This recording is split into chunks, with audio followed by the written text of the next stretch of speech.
A arqueologia está cheia de mistérios que desafiam nossas ideias sobre o passado.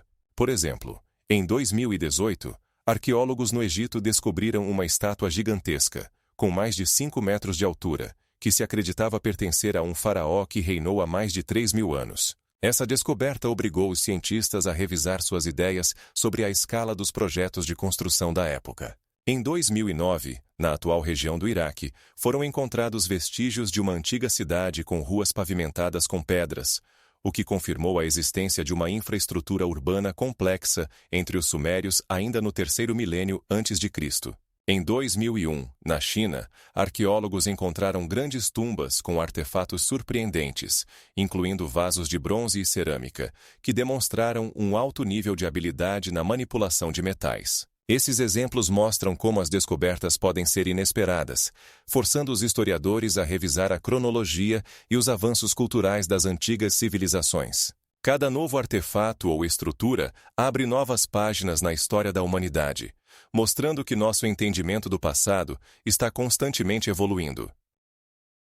O submerso cidade de Dvaraka, localizada na costa oeste da Índia, é objeto de antigos mitos e estudos históricos.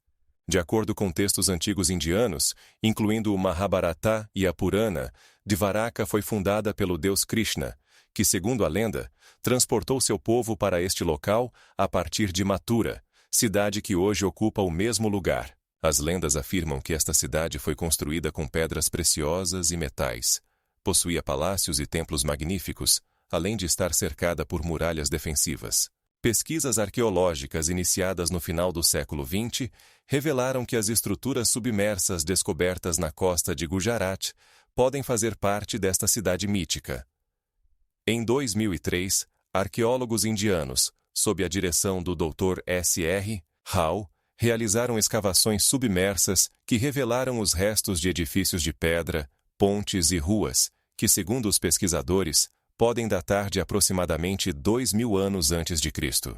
Essas descobertas confirmam que havia um grande assentamento no local, que poderia estar relacionado com a lenda de Dvaraka. Em 2008, uma equipe de arqueólogos do Instituto Nacional de Oceanografia da Índia encontrou no fundo do mar objetos como cerâmica e ferramentas de pedra, com idade de aproximadamente 3.000 anos. Esses artefatos confirmam a teoria de que existia uma civilização na região que poderia estar relacionada com a história mítica de Krishna e Dvaraka. É importante notar que, nos mitos e lendas sobre Dvaraka, também se menciona seu súbito afundamento, o que pode estar relacionado com desastres naturais, como terremotos ou tsunamis. Esses eventos poderiam ter ocorrido há cerca de 1.000 anos antes de Cristo, coincidindo com períodos de intensa atividade tectônica na região. As pesquisas indicam que, de fato, ocorreram atividades sísmicas intensas na área, que poderiam ter levado ao afundamento da cidade.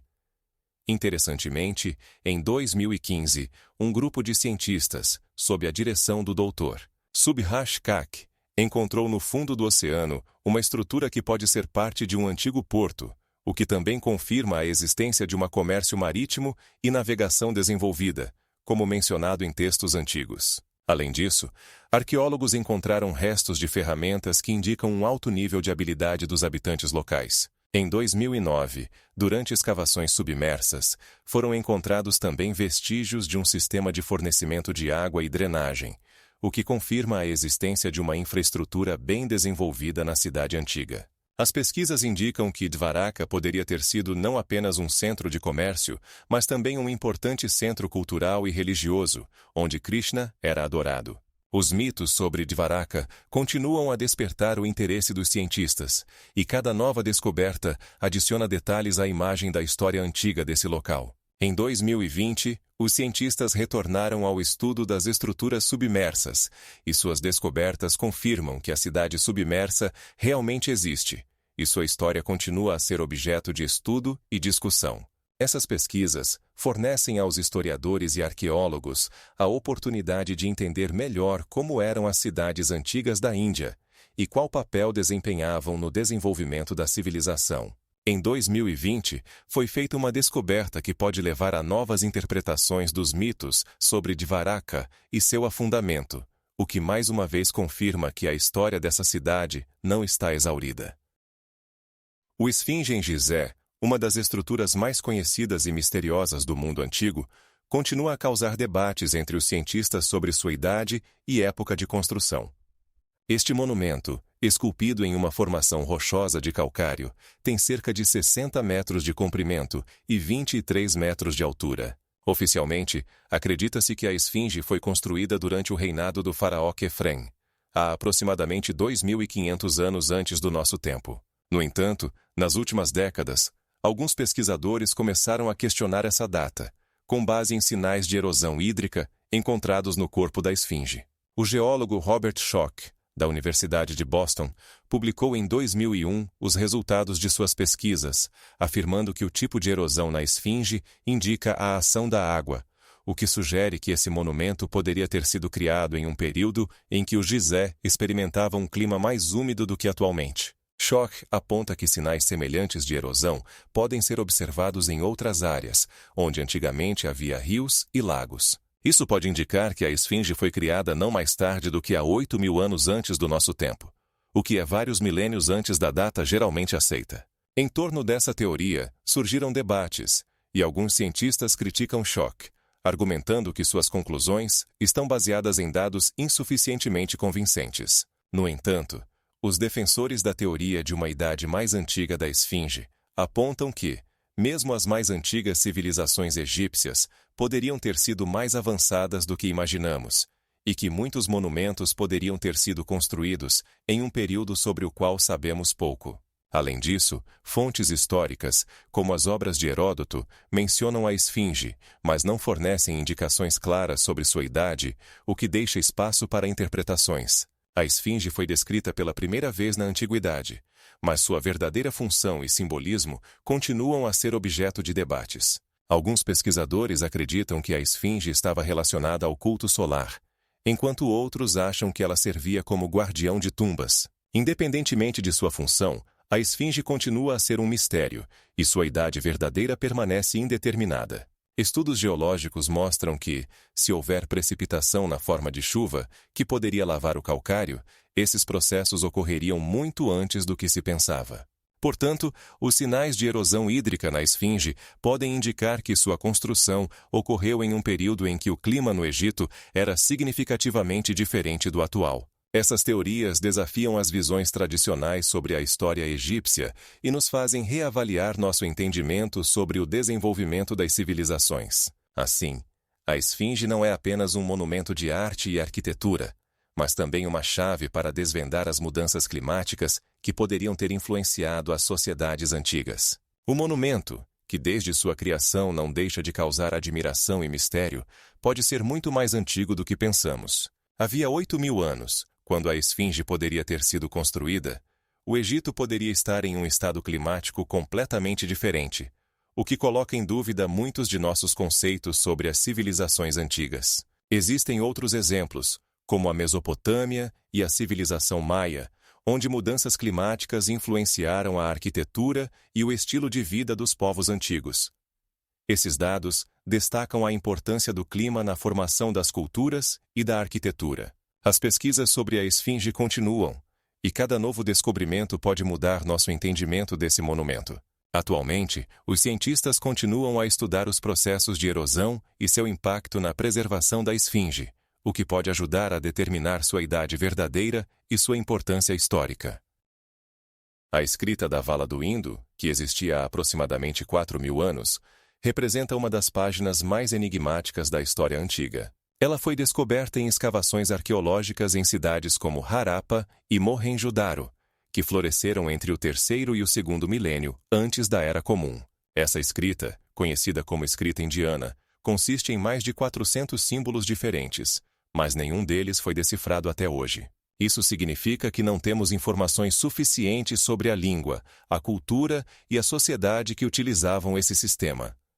As descobertas mais comuns com inscrições indianas incluem selos e tabuinhas feitas de terracota e pedra. Os selos geralmente são quadrados ou retangulares, decorados com imagens de animais, como tigres e elefantes, e certos símbolos abstratos. Alguns pesquisadores sugerem que isso pode estar relacionado a práticas rituais ou comércio, mas as funções exatas desses objetos permanecem incertas. Um aspecto importante da escrita indiana é que os símbolos frequentemente aparecem em sequências curtas, o que pode indicar que se tratava de um sistema que utilizava um alfabeto ou uma escrita silábica.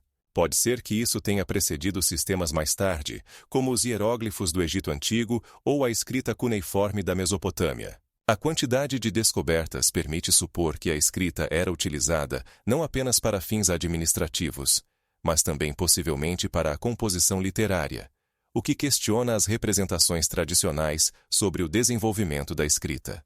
Por exemplo, no século XX, o arqueólogo John Marshall, que realizou escavações em Harappa, encontrou mais de 90 selos com símbolos indianos, o que indica um uso amplo da escrita nessa civilização.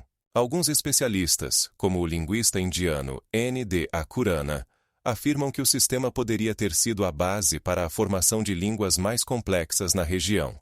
Mas sem a decifração do texto, isso permanece no nível de hipótese. É interessante notar que, ao contrário de outras civilizações antigas, como os sumérios e os egípcios, que deixaram muitos textos em diversos suportes, a escrita da Vala do Indo é representada apenas fragmentariamente. Isso cria certas dificuldades para os historiadores que tentam entender como a comunicação se desenvolveu nessa região. Alguns pesquisadores acreditam que a falta de decifração possa estar relacionada ao uso de símbolos muito específicos que não tinham equivalentes em outras línguas, dificultando sua comparação com sistemas já conhecidos. Nas últimas décadas, foram feitas tentativas de decifração da escrita indiana utilizando tecnologias modernas, como análise de computador e algoritmos de processamento de texto. Mas até agora, não foram alcançados resultados bem-sucedidos. Como consequência, a escrita da Vala do Indo continua sendo uma das maiores enigmas da arqueologia e da linguística, capaz de mudar significativamente nossa compreensão do desenvolvimento da escrita no mundo antigo. É importante também notar que as pesquisas continuam, e cada novo artefato pode contribuir para a resolução desse mistério. Por exemplo, em 2020, durante escavações na região de Mohenjo-Daro, foi encontrado um novo grupo de selos, o que trouxe esperança para novos descobrimentos. Em geral, a escrita indiana não só enriquece nosso entendimento sobre as civilizações antigas, mas também levanta questões sobre como as línguas e os sistemas de escrita evoluíram em diferentes épocas históricas. Os pedras de Ica são artefatos misteriosos encontrados no Peru, onde estão representados dinossauros, cirurgias complexas e outros anacronismos, gerando debates sobre sua autenticidade. No meio do século XX, em 1958, um morador local chamado Júlio T. Cachiguara começou a encontrar essas pedras na região de Ica, próxima à cidade de Ica. Essas pedras, em sua maioria redondas, são decoradas com gravuras, algumas das quais mostram cenas onde pessoas interagem com dinossauros e realizam cirurgias, como amputações e operações no coração. Atualmente, mais de 15 mil pedras foram encontradas, mas apenas uma pequena parte delas está exposta ao público.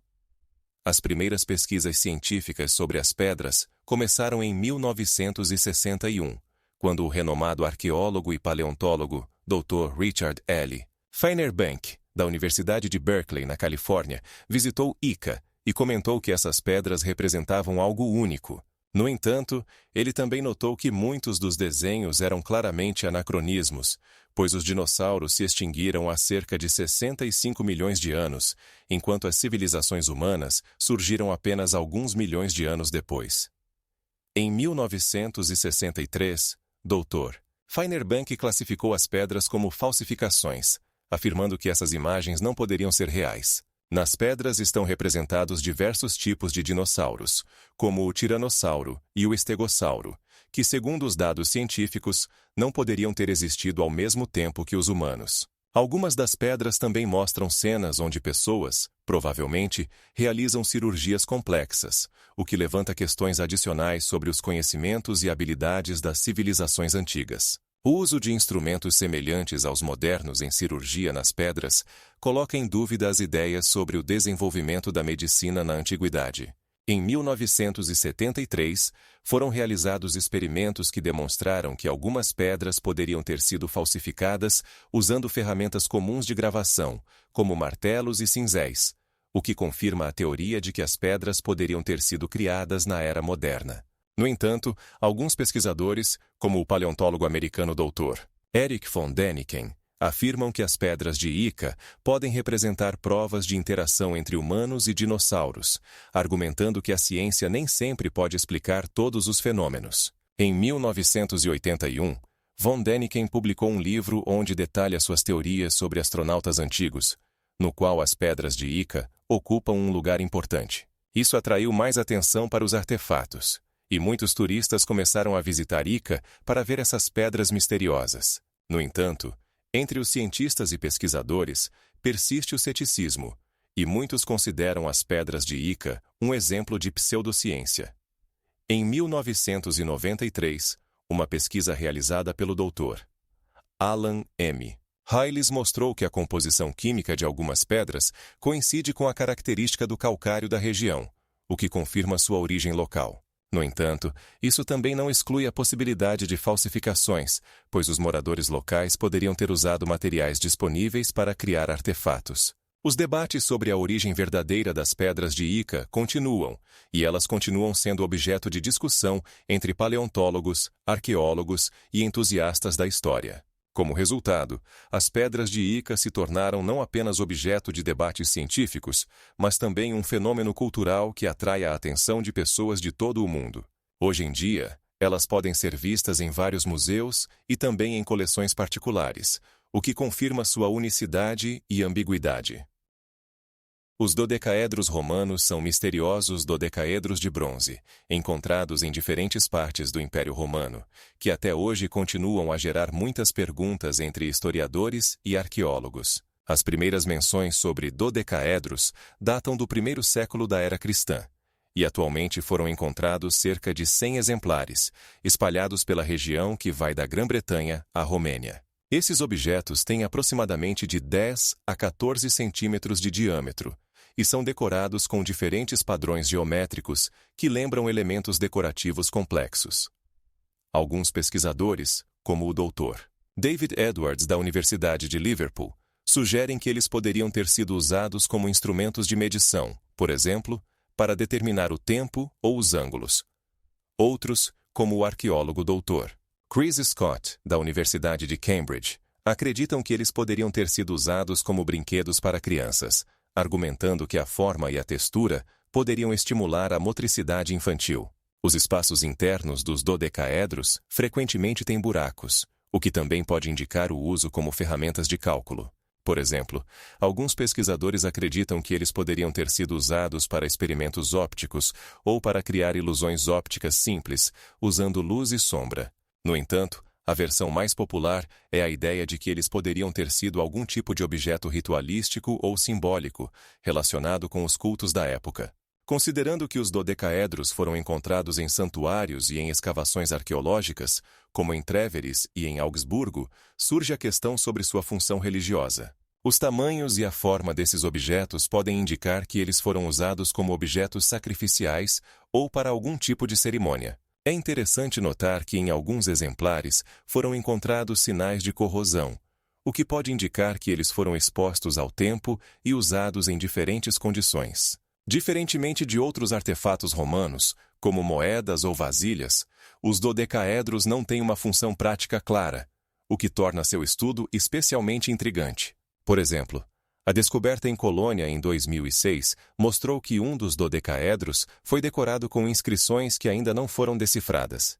Isso adiciona mais mistérios à natureza mística desses objetos. Visualmente, eles lembram um moderno balão de handebol, mas com 12 faces, o que os torna únicos entre os artefatos romanos. É interessante notar que em algumas regiões foram encontrados dodecaedros feitos não apenas de bronze, mas também de pedra e até mesmo de madeira, o que indica a variedade de seus possíveis usos. Por exemplo, em 2012 foi encontrado um dodecaedro de madeira em um assentamento romano próximo à cidade de Emmerich, que, segundo todos os sinais, foi usado em jogos infantis. Diferentemente de outros artefatos romanos, como ânforas, que tinham uma função clara, os dodecaedros continuam sendo um mistério, gerando debates entre os pesquisadores. Alguns deles até sugerem que eles poderiam estar relacionados com a filosofia grega antiga, pois a forma do dodecaedro ecoa os ensinamentos sobre harmonia e estrutura do universo. Considerando tudo isso, os dodecaedros romanos continuam sendo um dos artefatos mais intrigantes da antiguidade, cujo uso ainda não pode ser determinado com precisão, enquanto sua forma e construção continuam a gerar interesse e debates no meio científico. Existem até teorias de que eles poderiam ter sido usados como instrumentos educacionais para ensinar matemática e geometria.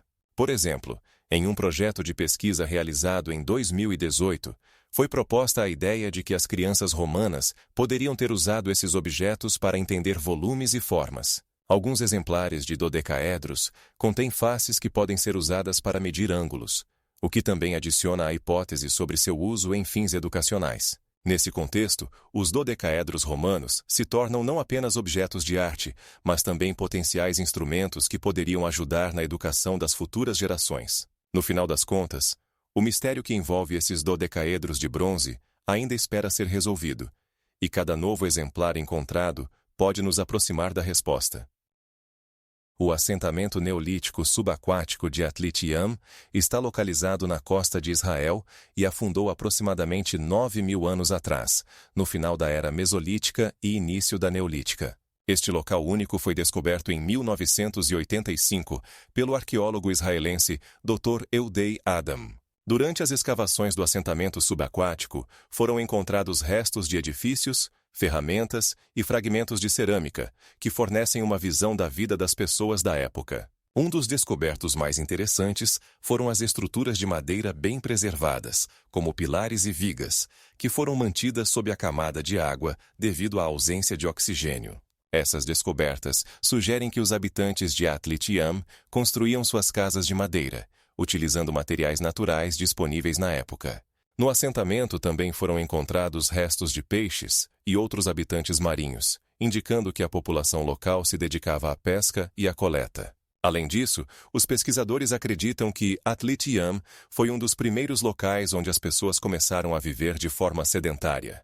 As descobertas do assentamento incluem mais de 30 ferramentas de pedra utilizadas para processar alimentos, bem como diversos objetos que indicam o desenvolvimento do comércio e das relações sociais com outras comunidades. Um detalhe importante é que no local foram encontradas ferramentas utilizadas para a pesca, como lanças pontiagudas e anzol, o que confirma a teoria de que a pesca desempenhava um papel importante na vida dos habitantes. Além disso, no fundo do mar foram encontrados vasos cerâmicos decorados com padrões geométricos que pertencem à cultura neolítica.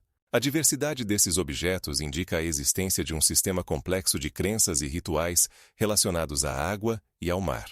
80% das descobertas de Atlit-Yam foram encontradas a uma profundidade de cerca de 14 metros, tornando esse local um dos mais profundos e complexos para a pesquisa arqueológica subaquática. É interessante notar que Atlit-Yam está localizado diretamente sob uma cidade moderna, e seu estudo ajuda a revelar os mistérios da Neolítica. Os arqueólogos utilizam diversas tecnologias, como filmagem subaquática e modelagem tridimensional, para criar mapas precisos do assentamento e preservá-lo para futuras gerações. Por exemplo, em 2006, foi realizada uma ação para criar um modelo tridimensional do assentamento, permitindo visualizar sua estrutura e planejamento. Essas pesquisas ajudarão não apenas a entender como as pessoas viviam há 9.000 anos, mas também como sua vida estava relacionada às mudanças climáticas e ao nível do mar. Atlit-Yam oferece uma oportunidade única para estudar as transformações da sociedade humana na época em que as pessoas passaram de nômades para sedentários, o que é um marco importante na história da humanidade. Com cada nova descoberta, os arqueólogos obtêm mais informações sobre como as antigas comunidades se adaptaram ao ambiente circundante e utilizaram os recursos disponíveis. Assim, o assentamento subaquático de Atlit-Yam se torna não apenas um objeto de veneração dos historiadores, mas também uma parte importante do patrimônio cultural mundial, que continua a atrair a atenção de pesquisadores de todo o mundo. As pesquisas científicas continuam, e é possível que novas descobertas venham a enriquecer ainda mais nosso entendimento da era neolítica e da vida das pessoas daquela época. No assentamento foram encontrados muitos artefatos que ajudam a reconstruir a vida cotidiana de seus habitantes. Desde ferramentas para processar alimentos até diversos objetos rituais. As tartarugas paracas do Peru representam um objeto de estudo interessante, pois sua forma alongada e incomum gera debates entre os cientistas. Essas tartarugas foram encontradas em sepulturas da cultura Paracas, que existiu na costa sul do Peru, desde o 8º século a.C. até o 3º século depois de Cristo. Os tamanhos das tartarugas variam, mas alguns exemplares podem atingir até 60 centímetros de comprimento. Pesquisas científicas indicam que as tartarugas paracas apresentam mudanças características na forma do carapaço, que podem ser resultado de deformações intencionais causadas por práticas culturais ou características genéticas. Arqueólogos, como o Dr. José Lee, da Universidade de Lima, estudaram amostras encontradas em tumbas e descobriram que muitas delas têm formas alongadas, o que é incomum para a maioria das tartarugas modernas. Em particular, em 2012, em uma tumba número 52, foram encontradas tartarugas cujos carapaços apresentavam curvas e alongamento incomuns, o que gerou perguntas sobre como elas alcançaram essa forma. Alguns pesquisadores sugerem que isso pode ter sido resultado de manipulações artificiais realizadas na infância das tartarugas, enquanto outros apontam para a possibilidade de mutações genéticas raras dentro da população. Pesquisas genéticas comparativas realizadas em 2020 confirmaram a presença de marcadores únicos nas tartarugas paracas, que não são encontrados em suas contemporâneas. Isso reforça a hipótese de que a forma alongada pode ter sido resultado tanto de intervenção intencional quanto de predisposição genética. Por exemplo, povos indígenas modernos, como os Quechua e Aymara, também praticam a deformação de crânios e outras partes do corpo para alcançar um ideal estético, o que pode servir como analogia. No entanto, no caso das tartarugas paracas, a falta de evidências históricas diretas sobre a deformação intencional dificulta conclusões definitivas. A comparação com outras culturas que praticavam métodos semelhantes, como a cultura maia, sugere que essa prática pode ser mais comum do que se pensava anteriormente, mas em relação às tartarugas, isso ainda é um tema controverso. Em 2000, uma equipe de arqueólogos, liderada pelo Dr. Alejandro Martínez, realizou escavações na região das tumbas paracas e descobriu que muitas tartarugas foram enterradas junto com objetos que poderiam ter sido usados em rituais, adicionando mais uma camada ao entendimento de seu significado na cultura paracas. Alguns dos artefatos encontrados, como cerâmica e adornos, indicam um alto grau de simbolismo em sua cultura. As tartarugas alongadas poderiam ter servido a propósitos práticos, mas também ter um significado ritual significativo, questionando as representações tradicionais sobre como as culturas antigas utilizavam animais em seus rituais. Por exemplo, em tumbas paracas foram encontradas tartarugas que, aparentemente, foram apresentadas como oferendas, o que pode indicar que elas eram vistas como seres sagrados. Os cientistas ainda discutem ativamente se essas tartarugas eram resultado de seleção natural ou se faziam parte de um código cultural que exigia certas ações da comunidade em relação a esses animais. Em 2020, um artigo publicado na revista Journal of Archaeological Science sugere que as tartarugas paracas poderiam representar um símbolo de status, o que complica ainda mais a compreensão de sua função na sociedade. As descobertas relacionadas às tartarugas paracas continuam a gerar interesse entre os pesquisadores e, apesar de muitas hipóteses, ainda não existe uma resposta definitiva sobre sua forma incomum e seu significado na cultura paracas.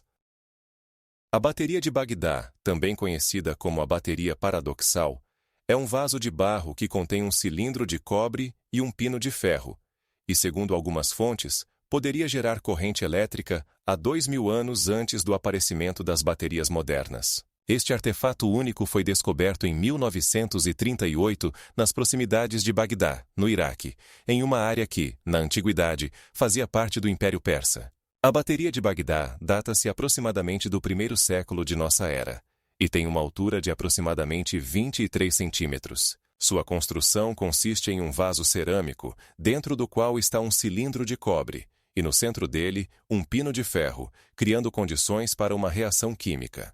Pesquisadores sugerem que, quando preenchido com uma solução ácida, como vinagre ou suco de limão, o vaso poderia produzir corrente elétrica. Esta reação é baseada na interação entre cobre e ferro na presença de um eletrólito, E segundo estimativas de cientistas, a tensão poderia atingir até um vatio. É interessante notar que tais baterias poderiam ter sido usadas na antiguidade para diversos fins, incluindo iluminação ou até mesmo para fins terapêuticos. 80 anos atrás, quando este artefato foi estudado pela primeira vez, seu propósito permanecia um mistério, e muitos cientistas consideravam-no apenas um objeto cerimonial.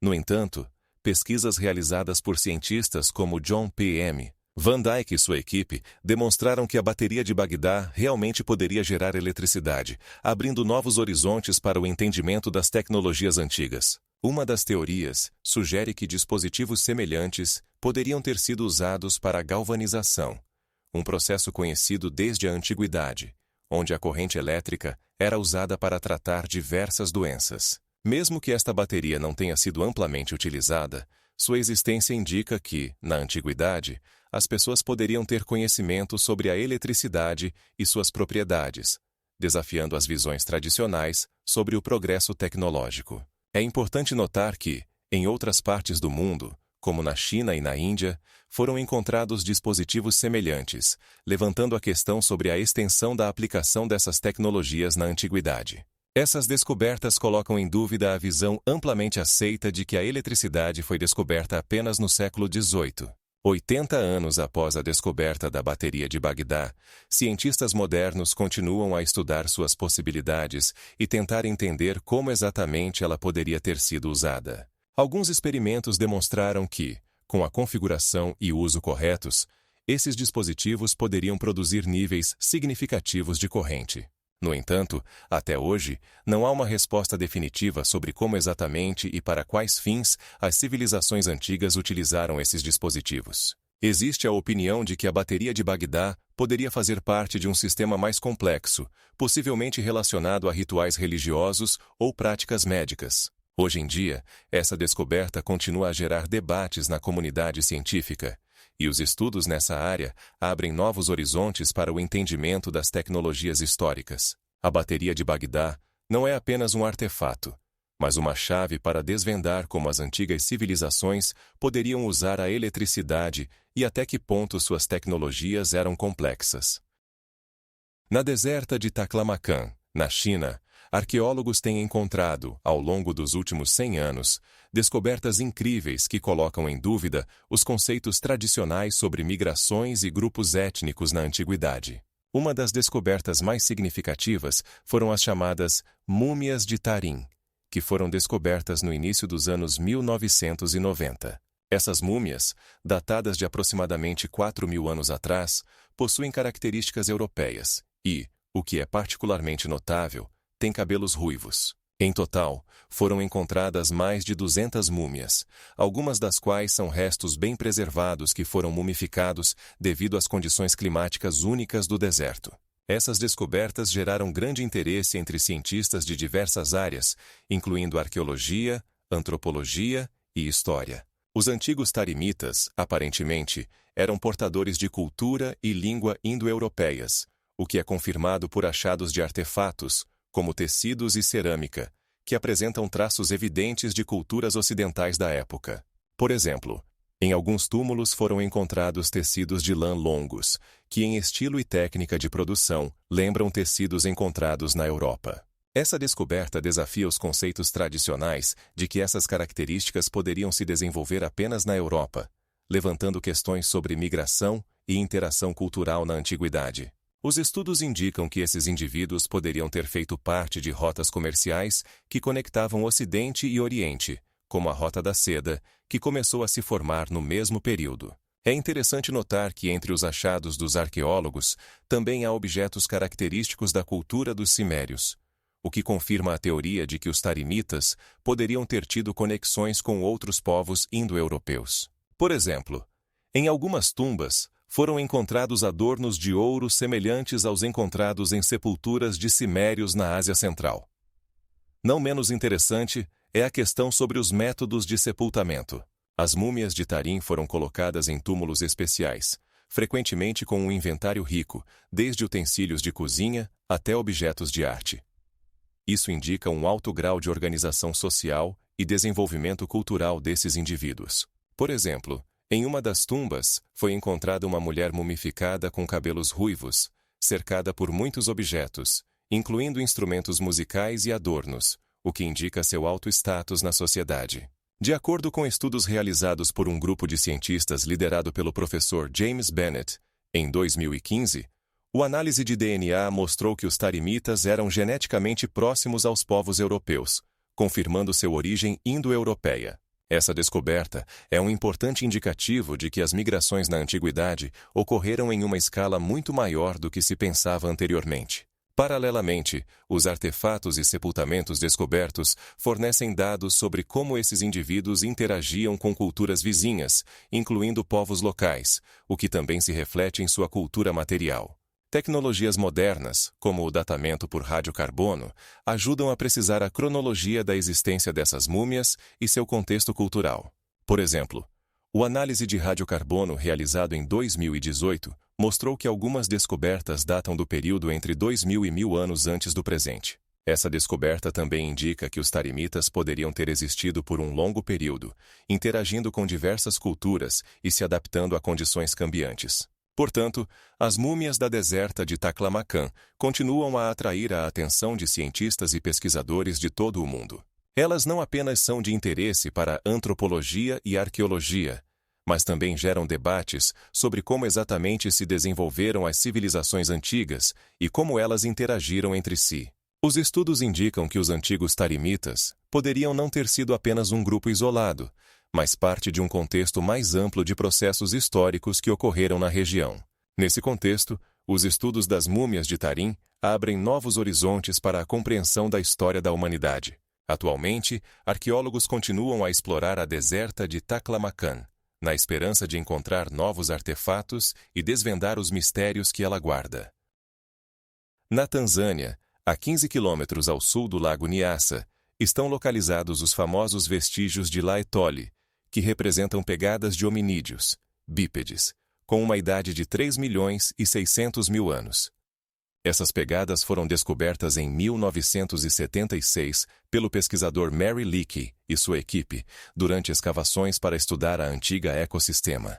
Laetoli faz parte de um complexo arqueológico mais amplo, que inclui outras descobertas importantes, como ferramentas e restos de animais. As pegadas foram deixadas por hominídeos pertencentes à espécie Australopithecus afarensis, que provavelmente foi um dos primeiros antepassados do homem, capaz de se locomover em duas pernas. As pegadas estão em uma camada de cinzas vulcânicas, resultante de uma erupção vulcânica, o que permitiu que elas fossem preservadas em excelente estado.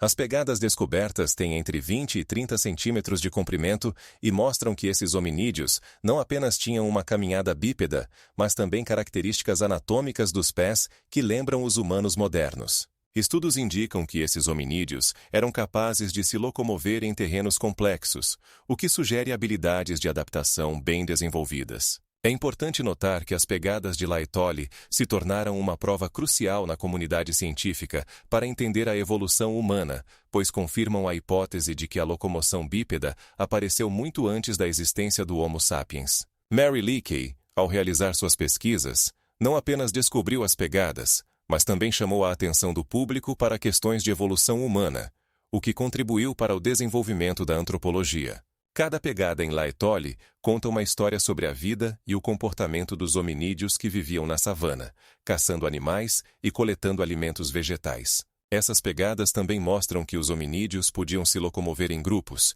o que indica a existência de estruturas sociais na época. A comparação com outras descobertas, como as pegadas no Quênia, que datam do mesmo período, mostra que os hominídeos bípedes existiam em uma vasta área da África Oriental. As descobertas em Laetoli levaram a uma reavaliação de muitos aspectos da biologia evolutiva e da antropologia, bem como a novos estudos sobre como e por que nossa espécie se tornou dominante no planeta. As pegadas atraem tanto a atenção dos cientistas quanto dos turistas que desejam ver provas da história primitiva da humanidade.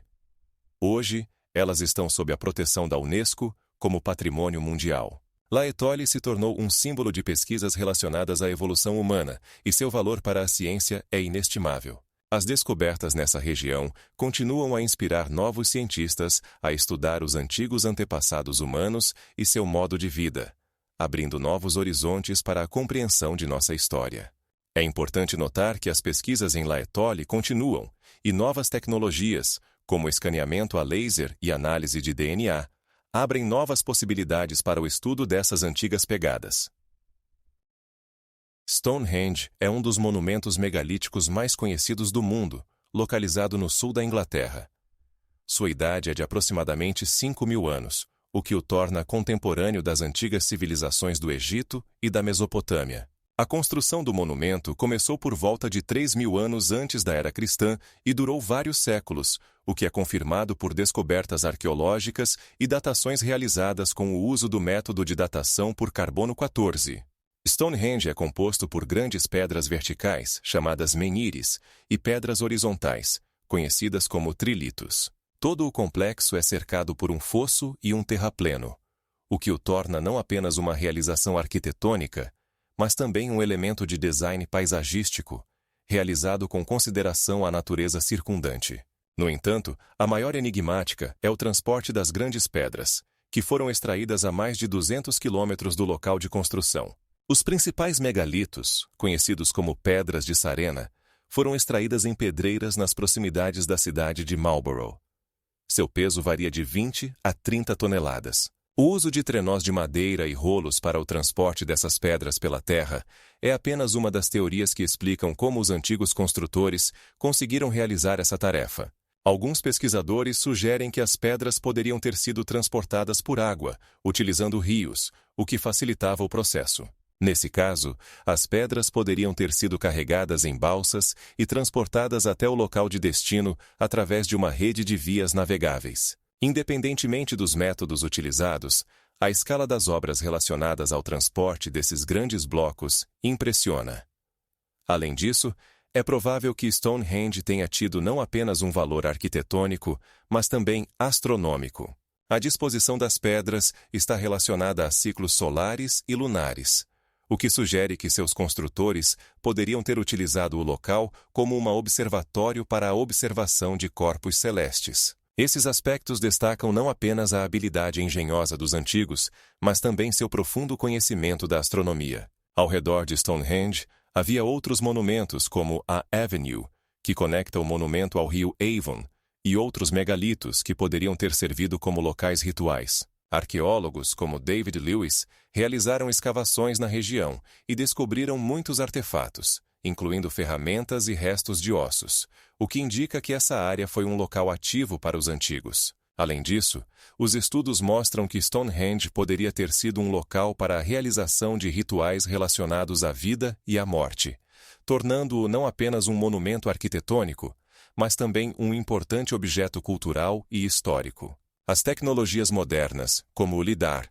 permitem que os pesquisadores descubram novas estruturas ao redor de Stonehenge, levantando novas questões sobre seu propósito e sobre como os antigos utilizaram essa terra.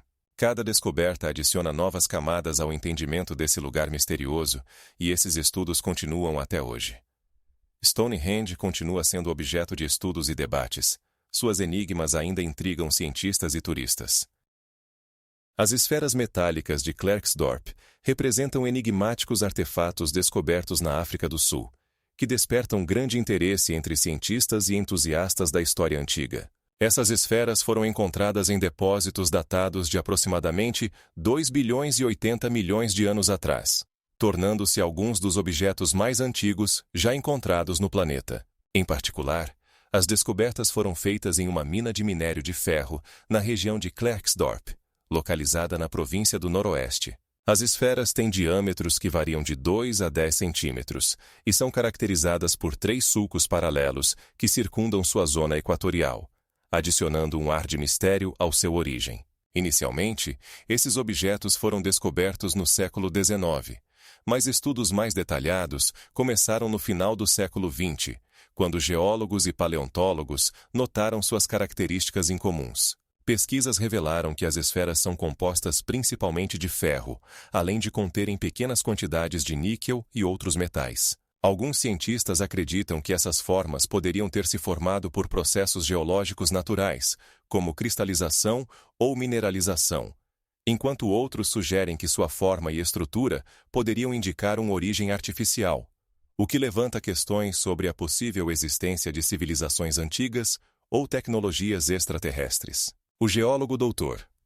Ronald Sharp, da Universidade do Cabo, realizou uma série de experimentos para determinar se essas esferas poderiam ter se formado de maneira natural. Ele concluiu que os sulcos triplos poderiam ser resultado de processos mecânicos, mas a origem final dessas esferas ainda é um tema de debate. Um aspecto importante é que objetos semelhantes foram encontrados em outras partes do mundo, levantando a questão sobre processos geológicos globais que ocorreram na era pré-histórica. Por exemplo, na Califórnia, foram encontradas formações metálicas semelhantes que também geram debates entre os cientistas. Existe a teoria de que essas formações poderiam ser resíduos de meteoritos antigos, mas isso não explica sua forma perfeitamente esférica e os sulcos. Durante as pesquisas, as esferas foram submetidas à datagem por carbono 14, que confirmou sua idade, mas não forneceu uma resposta clara sobre como se formaram. Existem também teorias de que essas esferas poderiam fazer parte de um dispositivo tecnológico antigo, mas essa hipótese é amplamente criticada. A comunidade científica ainda discute ativamente essas descobertas, e embora alguns pesquisadores considerem essas esferas meros formados naturais, outros insistem na necessidade de mais pesquisas para determinar sua origem verdadeira. As esferas de Klerksdorp continuam a atrair a atenção de cientistas e aventureiros que desejam desvendar seu mistério. Elas servem como exemplo de como as mesmas descobertas podem gerar diferentes interpretações, bem como a complexidade e a multifacetada de estudo da história antiga.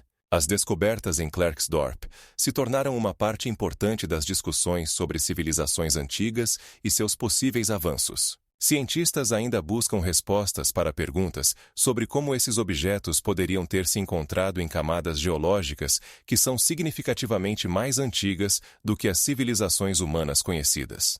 Um fato importante: as esferas de Klerksdorp foram encontradas a uma profundidade de cerca de 6 metros em uma camada composta por rochas metamórficas e que faz parte de uma formação geológica maior. Nos anos de 1930, no estado de Wyoming, foram descobertas as chamadas estatuetas de Stonefield, minúsculas mumificações que causaram um verdadeiro alvoroço nos círculos científicos e pseudocientíficos. Essas mumificações foram encontradas na região de Stonefield e se tornaram objeto de muitas discussões e teorias. As primeiras descobertas ocorreram em 1933, quando um grupo de pesquisadores, liderado pelo antropólogo Dr. Walter Kramer, encontrou vários restos incomuns. O tamanho dessas mumificações variava entre 20 e 30 centímetros, o que colocava em dúvida sua origem. Alguns pesquisadores sugeriram que essas mumificações poderiam pertencer a representantes de uma raça de anões desconhecida. A principal teoria que explicava os tamanhos minúsculos das mumificações era a microcefalia, uma anomalia genética que resulta em um tamanho anormalmente pequeno do crânio e, consequentemente, da cabeça. No entanto, essa versão foi duramente criticada por alguns antropólogos, que apontavam a ausência de características típicas da microcefalia nos restos encontrados. Por exemplo, os crânios dos anões apresentavam características faciais normais, o que colocava em dúvida o diagnóstico de microcefalia. Ao mesmo tempo, outros pesquisadores sugeriram que as mumificações poderiam ser resultado de uma mistificação criada durante a febre do ouro. Essa versão se baseava no fato de que, na época, muitos buscadores de ouro fabricavam artefatos falsos para atrair turistas e investidores. Em 1936, o famoso paleontólogo Dr. Frank Keritian afirmou que as mumificações poderiam fazer parte das práticas culturais dos índios locais, como o povo Shoshone, que poderiam realizar rituais com os restos de seus antepassados. No entanto, nenhuma prova concreta dessa teoria foi encontrada. Nos anos 1940, surgiu uma nova linha de pesquisa, relacionada ao possível impacto do ambiente na altura de pessoas antigas. Estudos mostravam que, em condições de altitude elevada e recursos limitados, como alimentos, o crescimento das pessoas realmente poderia ser menor do que o normal. Em 1958, dois pesquisadores independentes, Dr. John Martin e Dr. Edward Poole, Realizaram uma análise das tecidos das mumificações e chegaram à conclusão de que elas não tinham relação com restos humanos, mas eram resultado de um processo natural de mumificação de pequenos roedores. Essa descoberta gerou uma nova onda de debate sobre a natureza das estatuetas de Stonefield. Em geral, a descoberta das mumificações se tornou um exemplo de como mitos e fatos podem se entrelaçar, criando enigmas insolúveis. Durante várias décadas, as mumificações permaneceram no centro do interesse de pesquisadores e entusiastas do paranormal, alimentando o interesse por sua origem. As mumificações foram exibidas em exposições e muitos tentaram encontrar sua ligação com civilizações antigas, mas os métodos científicos não confirmaram nenhuma das teorias. Por exemplo, em 1969, um estudo realizado em Los Angeles mostrou que as mumificações continham vestígios de pó e partículas características das argilas locais, o que confirmava sua falsificação. Em consequência, as estatuetas de Stonefield se tornaram um símbolo de como a imaginação popular pode criar mitos em torno de descobertas reais, independentemente da ausência de fundamentos científicos. Hoje em dia, a questão sobre a origem e a verdadeira natureza das estatuetas de Stonefield permanece aberta. No final do século XX, alguns exemplares das mumificações foram transferidos para um museu, onde continuam a atrair a atenção de pesquisadores e visitantes. As mumificações, que inicialmente pareciam ser evidências de uma cultura antiga, agora são vistas como um exemplo de como é fácil se enganar em um mundo cheio de especulações e mal-entendidos. Aço damasco, conhecido por seu padrão único e excelentes qualidades, foi objeto de admiração e estudo ao longo dos séculos. Este material, utilizado para a fabricação de espadas, facas e outros instrumentos, tornou-se símbolo do artesanato dos ferreiros medievais. O segredo de sua produção remonta ao 8º século, quando ferreiros árabes começaram a usar tecnologias específicas para criar aço que se destacava pela resistência e afiação. A base do aço damasco era um tipo especial de minério de ferro encontrado em regiões montanhosas do Oriente Médio, especialmente na região que hoje é chamada de Síria. Este metal continha carbono e outras impurezas úteis, permitindo aos ferreiros alcançar as propriedades desejadas. Ferreiros, como o famoso Ibn al-Haytham, descreviam métodos de forja e tempero que incluíam o dobramento e martelamento repetidos da aço, criando o padrão característico na superfície. Isso era tanto uma arte quanto uma ciência, exigindo controle preciso da temperatura e do tempo de processamento. O processo principal consistia em aquecer o aço a altas temperaturas, depois forjar e temperar, o que permitia alcançar alta resistência e elasticidade. Durante as cruzadas, o aço damasco ganhou popularidade na Europa, onde começou a ser falsificado, mas a qualidade geralmente deixava a desejar. No início do século XVI, os segredos de sua produção começaram a se perder, e o aço damasco genuíno tornou-se uma raridade. Metalúrgicos e historiadores modernos, como o professor John Mayer e a doutora Emily Brown, tentaram restaurar essas tecnologias perdidas, mas até hoje não foi possível recriar completamente a composição e os métodos usados pelos mestres medievais. Pesquisas mostram que a estrutura especial do aço damasco, semelhante a ondas ou listras, se formava devido aos processos de difusão de carbono e outros elementos durante a forja. Em diferentes regiões, eram produzidos seus próprios tipos de aço damasco, como o damasco indiano ou purlat, que também tinham seus métodos de produção únicos. No entanto, o aço damasco genuíno era conhecido por sua qualidade excepcional, que permitia criar instrumentos capazes de manter a afiação mesmo após longo uso.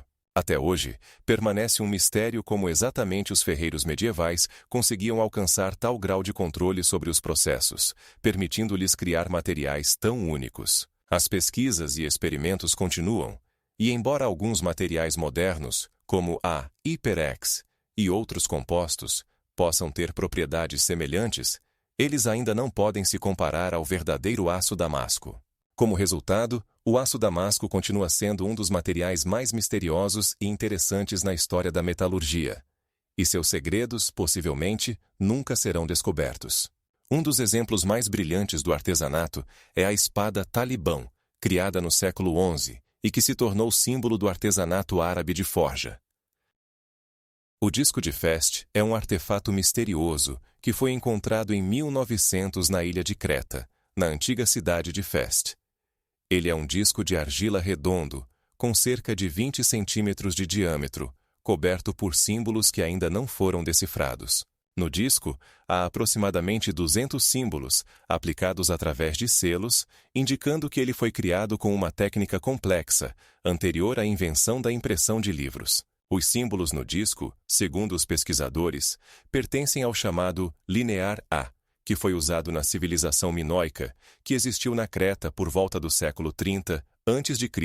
até o século 15 a.C. No entanto, até hoje não existe um consenso sobre o que esses símbolos realmente significam. Existem várias teorias sobre o propósito do disco. Uma delas sugere que ele tinha um valor ritualístico e era usado em cerimônias religiosas. Outros cientistas acreditam que o disco poderia ser o primeiro exemplo de um livro impresso, algo como um material promocional ou até mesmo um jogo, semelhante aos jogos de mesa modernos. É importante notar que todos os símbolos no disco estão em espelho, o que pode indicar que ele foi usado como algum tipo de selo. Alguns pesquisadores, como o arqueólogo inglês Sir Arthur Evans, acreditavam que o disco continha textos religiosos, mas apesar de muitos esforços, não foi possível decifrá-los. De acordo com outras versões, o disco de Fest poderia estar relacionado a um calendário ou observações astronômicas, pois nele há símbolos que lembram os signos do zodíaco e ciclos lunares. No entanto, nenhuma dessas teorias foi suficientemente convincente para obter reconhecimento amplo na comunidade científica. Em 1991, o pesquisador italiano Giovanni Piccolo propôs sua interpretação, afirmando que os símbolos representam algum tipo de código relacionado à língua grega antiga. Sua obra gerou interesse, mas não levou a um sucesso definitivo. O disco de Fest está guardado no Museu Arqueológico de Heraklion. Ele se tornou um símbolo das enigmas da antiga civilização minoica e atrai a atenção de turistas e cientistas de todo o mundo. As pesquisas sobre o disco continuam, e a cada ano surgem novas versões e hipóteses sobre seu significado. Por exemplo, em 2015, um grupo de cientistas da Universidade da Creta descobriu que alguns símbolos no disco coincidem com hieróglifos encontrados em outras escavações arqueológicas na Creta, o que pode indicar uma origem comum na escrita minoica. No entanto, isso é apenas mais uma direção na pesquisa desse artefato único. A comparação com outros escritos antigos também mostra que a cultura minoica poderia ter um sistema de escrita mais complexo do que se pensava anteriormente. Por exemplo, o linear B, usado posteriormente, já foi decifrado e tem suas regras gramaticais, enquanto os símbolos do disco de Fest continuam sendo um mistério até mesmo para os linguistas mais experientes. Esse silêncio persistente da história faz com que os cientistas não parem de procurar chaves para entender os textos antigos. Hoje em dia, o disco de Fest continua sendo um dos artefatos mais conhecidos e discutidos da antiguidade, e seu estudo continua. Talvez no futuro possamos descobrir seu verdadeiro significado. Arqueólogos e linguistas de todo o mundo continuam a desenvolver novos métodos de análise, incluindo tecnologias de computador e inteligência artificial, para tentar decifrar os símbolos enigmáticos. Esses esforços renascem o interesse pela cultura minoica e seu legado, que, apesar de sua antiguidade, continua a inspirar novas gerações de pesquisadores. Os símbolos do disco de Fest podem permanecer sem resposta, mas o próprio disco se tornou uma parte importante do nosso entendimento da história humana e do desenvolvimento cultural. A fortaleza de Sacsayhuamán está localizada no Peru, próxima à capital dos Incas, Cusco. Esta impressionante construção foi erguida no século XVI e é um exemplo notável da arquitetura inca. Uma das características mais marcantes de Sacsayhuamán é o uso de blocos de pedra gigantes, que podem pesar até 150 toneladas. Esses blocos foram esculpidos em calcário e variam em tamanho, de 1 a mais de 5 metros de altura. Durante a construção, os incas utilizaram uma técnica conhecida como construção em castelo, que permitiu que os blocos fossem ajustados perfeitamente uns aos outros sem o uso de argamassa. Isso resultou em uma estrutura extremamente robusta e resistente a terremotos, que são comuns na região. Arqueólogos acreditam que a construção de Sacsayhuamán começou no início do século XV, durante o reinado do primeiro imperador Inca, Pachacuti, que expandiu significativamente o Império Inca e fortaleceu sua capital. Sacsayhuaman serviu não apenas como uma fortaleza militar, mas também como um centro ritual, onde eram realizadas cerimônias e festas importantes. A parte mais impressionante da fortaleza é a gigantesca muralha, que tem mais de 300 metros de comprimento. Essa muralha é composta por blocos imensos, tão bem trabalhados que até mesmo um papel fino não poderia passar entre eles. Em alguns pontos, a altura das muralhas chega a 8 metros. Uma das teorias sobre a construção de Sacsayhuaman sugere que os incas utilizaram um sistema de túneis e águas subterrâneas para transportar as pedras dos carieres, localizados a mais de 10 quilômetros de distância. Isso levanta a questão de como os incas conseguiram lidar com essas complexas tarefas de engenharia sem tecnologias modernas. Os moradores locais afirmam que, durante a construção da fortaleza, os incas utilizaram ferramentas especiais, como facas de cobre e bronze, o que também é objeto de debate entre os pesquisadores. Sacsayhuaman foi significativamente destruída pelos conquistadores espanhóis no século XVI, que utilizaram as pedras da fortaleza para construir seus próprios edifícios em Cusco. No entanto, mesmo em seu estado destruído, a fortaleza impressiona pela sua complexidade arquitetônica e escala. Em 2001, Sacsayhuaman foi inscrita na lista de Patrimônio Mundial da Unesco, destacando sua importância histórica e cultural. Todo ano, a fortaleza atrai milhares de turistas que desejam ver essa maravilha da engenharia inca. Sacsayhuaman não é apenas um monumento ao esplendor dos incas, mas também um símbolo de sua habilidade para construir e organizar. Dentro da fortaleza, ainda existem vestígios de antigos trilhos que levavam a diferentes partes do complexo, incluindo templos e habitações. Um dos aspectos mais interessantes de Sacsayhuaman é que sua arquitetura reflete um profundo entendimento dos incas sobre astronomia e geografia. Por exemplo, algumas paredes e construções estão orientadas de maneira a funcionar como um calendário, marcando eventos astronômicos importantes, como o equinócio. Sacsayhuaman não é apenas uma fortaleza. É um testemunho de uma civilização altamente desenvolvida que deixou sua marca na história da humanidade. Göbekli Tepe está localizado na Turquia e é considerado o mais antigo complexo de templos conhecido, construído há aproximadamente 12.000 anos, o que o torna mais antigo do que as civilizações conhecidas, como os sumérios e os egípcios.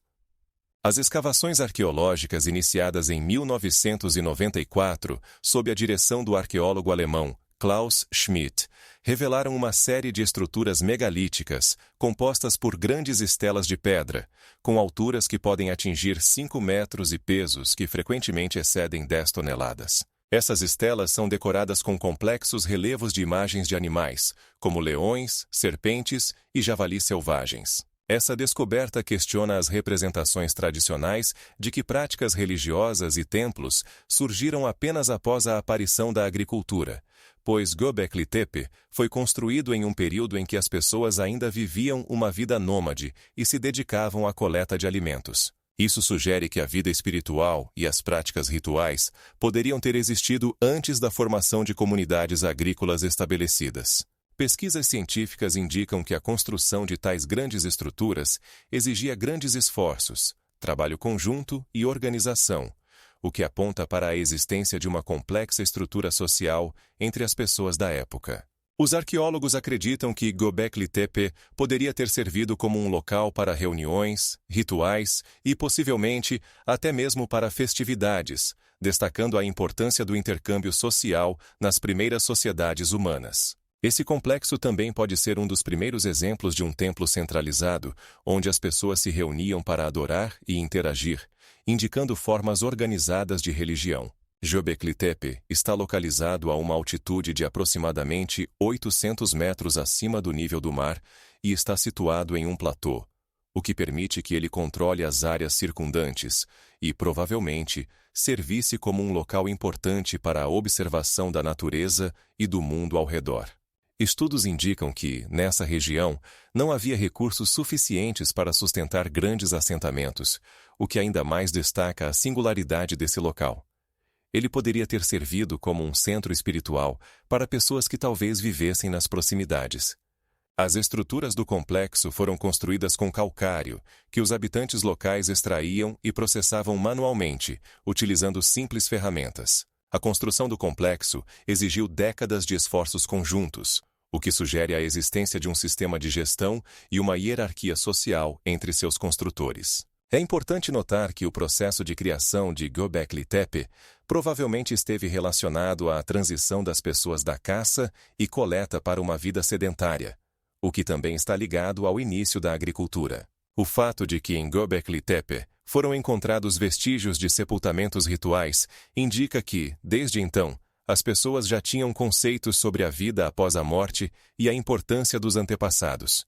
Pesquisas científicas realizadas com o uso da datuação por radiocarbono permitem estabelecer que algumas das estruturas de pedra foram construídas há cerca de 9.000 anos antes do presente, o que ainda mais destaca sua antiguidade. Göbekli Tepe abre novos horizontes para a compreensão da história da humanidade e de seu desenvolvimento cultural, mostrando que nossos antepassados eram capazes de complexos projetos arquitetônicos e práticas espirituais profundas muito antes da aparição da escrita e de sociedades complexas. Esse complexo, em essência, reverte nossas representações sobre o desenvolvimento das civilizações, indicando que as necessidades espirituais e culturais das pessoas poderiam ter precedido o progresso material. Descobertas semelhantes podem alterar nossa percepção da evolução da sociedade humana, mostrando que não existe um caminho linear para a civilização e que complexas estruturas sociais poderiam ter surgido de práticas espirituais e rituais. A coluna de ferro em Delhi é um monumento único da metalurgia indiana, que tem mais de 16 séculos. Ela foi instalada no início do século V d.C., supostamente por ordem do rei Chandragupta II, conhecido por seu patronato das artes e ciências. A altura da coluna é de 7 metros e seu peso é de aproximadamente 16 toneladas. Ela foi feita de ferro, com uma pureza de 99%, tornando-a uma verdadeira maravilha para sua época. É interessante notar que a coluna não sofre corrosão, apesar de estar exposta a fatores atmosféricos por mais de 16 séculos. Essa propriedade misteriosa atraiu a atenção de metalúrgicos e cientistas modernos, que ainda não conseguiram explicar completamente como esses resultados foram alcançados. Pesquisas indicam que a superfície da coluna está coberta por uma fina camada de óxido de ferro, que provavelmente proporciona proteção contra a corrosão. Esse óxido se forma devido à interação do metal com o oxigênio e a umidade no ar. Mas a textura e a composição dessa camada permanecem um mistério. No século XVIII, a coluna foi mencionada nos trabalhos do britânico James Prinsep, que estudou sua estrutura e propriedades. Seus estudos deram início a longas discussões científicas sobre a tecnologia da produção de ferro na antiga Índia. Alguns pesquisadores afirmam que os metalúrgicos antigos indianos usavam métodos que foram perdidos em épocas posteriores, incluindo técnicas especiais de processamento de metal e ligação. Uma das teorias populares é que eles utilizavam temperamento a baixa temperatura, o que ajudava a alcançar a resistência e a resistência à corrosão. Além disso, a coluna não só servia como monumento, mas também tinha um significado simbólico, representando o poder e a grandeza do rei. No topo da coluna há uma estátua do deus Vishnu na forma de Garuda, o que também indica a importância religiosa desse monumento. No século XX, a coluna foi objeto de estudos por cientistas como o Dr. A. N. Reddy e o professor R. K. Sharma, que realizaram análises de sua composição química e estrutura física. Foi estabelecido que as tecnologias utilizadas para a criação dessa coluna eram significativamente mais avançadas do que as utilizadas em outros países na mesma época. Por exemplo, na Europa, métodos muito mais primitivos eram utilizados, o que coloca a metalurgia indiana no mesmo nível dos avanços modernos. A coluna de ferro em Delhi continua sendo um dos monumentos históricos mais visitados na Índia, atraindo turistas de todo o mundo que desejam ver essa maravilha da engenharia. Anualmente, são realizados estudos para investigar seu estado, e os cientistas continuam a descobrir novos aspectos de sua construção. Nos últimos anos, foram realizadas obras para proteger a coluna dos efeitos da atmosfera externa, a fim de preservá-la para as futuras gerações. Em particular, em 2009, foi lançado um projeto para criar uma camada protetora que deve prevenir a degradação adicional da superfície. A coluna de ferro em Delhi não é apenas um monumento, mas um testemunho vivo do nível dos avanços científicos da antiga Índia e um exemplo de como as altas tecnologias podem resistir ao teste do tempo. O complexo arquitetônico de Baalbek, localizado no Líbano, é uma das construções arquitetônicas mais impressionantes da antiguidade. Este complexo, construído entre o primeiro século a.C.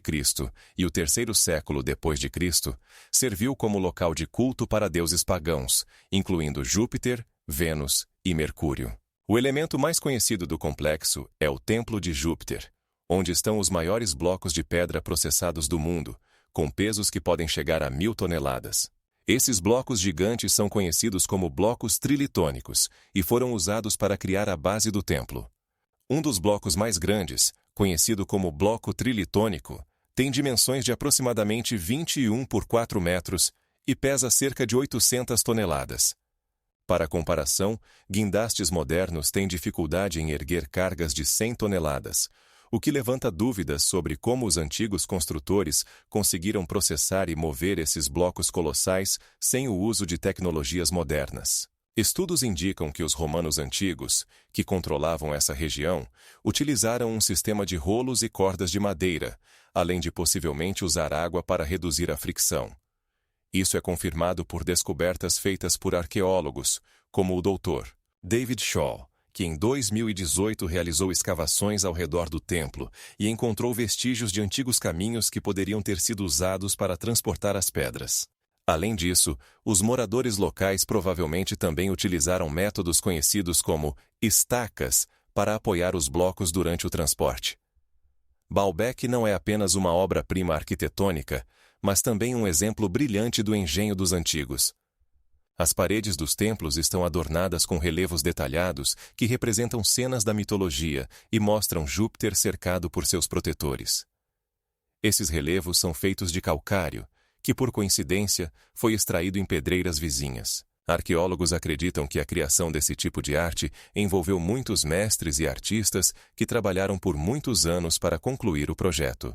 Um ponto importante é que Baalbek não foi apenas um centro religioso, mas também um importante nó comercial, devido à sua localização estratégica na interseção de rotas comerciais. Isso contribuiu para o fluxo de riqueza, que, por sua vez, permitiu o financiamento da construção de tais estruturas grandiosas. À medida que a região se desenvolvia, o complexo foi expandido e complementado com novas construções, incluindo o Templo de Vênus e o Templo de Baalbek, que também atraem a atenção por sua grandiosidade. Atualmente, Baalbek é um patrimônio mundial da Unesco e atrai milhares de turistas que desejam tocar a história e ver essa arquitetura impressionante com os próprios olhos. Todo ano, em agosto, ocorre um festival internacional que reúne artistas de todo o mundo, criando uma atmosfera única onde a antiguidade se encontra com a modernidade. Essa área também é estudada por cientistas que continuam a investigar seus mistérios e procurar novas maneiras de entender como as antigas civilizações conseguiam lidar com tarefas tão complexas quanto a construção de templos usando blocos tão massivos. Os métodos de construção e tecnologias usadas em Baalbek ainda são objeto de debate entre historiadores e arqueólogos. Algumas teorias sugerem que os antigos construtores poderiam ter utilizado tecnologias perdidas em séculos posteriores, o que adiciona um ar de mistério a esse lugar. No momento, apesar de todos os avanços da ciência moderna, muitos aspectos da construção de Baalbek permanecem inexplicados, e suas pedras continuam a impressionar pela sua força e dimensões, questionando as possibilidades e a criatividade dos antigos arquitetos. O manuscrito de Voynich é um livro medieval criado no início do século XVIII, que ainda hoje é uma das mais enigmáticas e não resolvidas mistérios do mundo da impressão de livros. Este manuscrito foi nomeado em homenagem a Wilfrid Voynich, um antiquário que o adquiriu no século XIX. Ele consiste em 263 páginas, escritas em uma língua desconhecida que nunca foi identificada por nenhum dos linguistas ao longo de sua história de estudo. O próprio texto do manuscrito é baseado em um alfabeto de aproximadamente 26 símbolos e seu conteúdo gera muitos debates. Alguns pesquisadores acreditam que seja um código, outros uma falsificação, ou até mesmo um trabalho científico sobre alquimia. No manuscrito, há ilustrações de plantas estranhas, muitas das quais não correspondem a espécies conhecidas, além de símbolos e gráficos astronômicos que, segundo os cientistas, podem indicar conhecimentos astrológicos ou médicos da época. A singularidade do manuscrito reside no fato de que ele não contém nenhuma informação confiável sobre sua origem, o que gera teorias e suposições intermináveis. A maioria das páginas do manuscrito está preenchida com texto que, à primeira vista, parece ilegível, mas com uma análise mais detalhada, é possível notar sequências repetitivas que podem indicar a estrutura da língua. Pesquisas científicas para decifrar o texto foram realizadas por muitos cientistas e entusiastas, incluindo criptógrafos, linguistas e historiadores. No século XX, em particular, o professor William Friedman, um conhecido criptógrafo, dedicou muito tempo ao estudo deste manuscrito, mas seus esforços não tiveram sucesso, e ele chegou à conclusão de que o texto pode ter sido criado para confundir o leitor. No século XXI, o uso de tecnologias modernas, como análise de computador e métodos de aprendizado de máquina, também não trouxe resultados definitivos, embora alguns pesquisadores afirmem ter identificado algumas regularidades no texto. Uma das teorias mais conhecidas sugere que o manuscrito foi escrito por uma mulher, possivelmente uma monja, que estudava conhecimentos médicos e astronômicos, mas não tinha a capacidade de transmiti-los em uma língua compreensível. As imagens de plantas no manuscrito também geram muitas perguntas. Algumas lembram espécies conhecidas, mas outras são completamente desconhecidas, o que leva os pesquisadores a supor que poderiam ser imaginárias ou baseadas em plantas reais, mas não documentadas. Por exemplo, algumas imagens lembram plantas usadas na medicina medieval, como valeriana e lótus, mas com evidentes desvios das formas reais. As ilustrações astronômicas, incluindo diagramas de constelações e corpos celestes, também levantam questões sobre os conhecimentos da época sobre o cosmos e como eles poderiam interpretar fenômenos astronômicos. O manuscrito Voynich está guardado na Biblioteca de Livros Raros e Manuscritos da Universidade de Yale, e sua disponibilidade para pesquisadores só aumenta o interesse por este objeto. Despite numerous attempts to decipher it, the manuscript continues to remain a mystery, intriguing both scientists and enthusiasts of mysteries. There is even a version that it was a joke or parody written for non-commercial purposes, possibly for entertainment. However, despite all attempts, no theory has been able to prove its validity, and the manuscript remains one of the most intriguing artifacts of the medieval era. For example, in 2020, a group of researchers from the University of California conducted an analysis using deep learning methods, and their results showed that the text of the manuscript may be more like a natural language than a coded one, but final conclusions have not been made yet. At present, the manuscript has more than 70 different sections, each containing unique illustrations and text, making it a true find for those interested in the history and mysteries of the Middle Ages. Os crânios de cristal encontrados na América Central representam uma verdadeira enigma, envolto em mitos e disputas. Esses artefatos, frequentemente associados a civilizações antigas, como maias ou astecas, despertam grande interesse tanto entre pesquisadores quanto entre entusiastas da mistério. Um dos crânios mais conhecidos, que se tornou símbolo desse enigma, foi exibido no início do século XX no Museu Britânico. Ele foi adquirido em 1918 por um antiquário chamado Edward Molloy. Este crânio, feito de quartzo transparente, pesa cerca de 3 kg e possui detalhes notáveis, como dentes e órbitas oculares, trabalhados com alta precisão. No entanto, apesar de sua aparência impressionante, muitos pesquisadores questionam sua autenticidade. No início dos anos 1990, um grupo de pesquisadores, incluindo o professor Christopher M. Heiser, analisou o crânio usando tecnologias modernas, como radiografia e microscópio. Eles descobriram que as marcas de processamento visíveis no crânio eram características de ferramentas usadas no século XIX, e não das que poderiam estar disponíveis para civilizações antigas. Como resultado, muitos cientistas chegaram à conclusão de que os crânios provavelmente são falsificações criadas durante a era da colonização, quando o interesse pela cultura indígena começou a crescer. Outras versões afirmam que artefatos semelhantes poderiam ter sido criados usando tecnologias desconhecidas da ciência moderna, o que alimenta a reflexão sobre possíveis conhecimentos perdidos. No total, são conhecidos mais de 12 crânios de cristal, cada um com suas próprias características únicas e história. Por exemplo, o crânio conhecido como crânio do Museu Britânico foi estudado usando tecnologia de microscópio eletrônico de varredura, que mostrou que ele foi rudemente processado e polido, o que também indica sua origem moderna. Alguns desses crânios foram exibidos em várias exposições e, devido a seu mistério, atraíram milhares de visitantes, gerando debates sobre se realmente possuem alguma força mágica ou propriedades, como afirmam algumas lendas.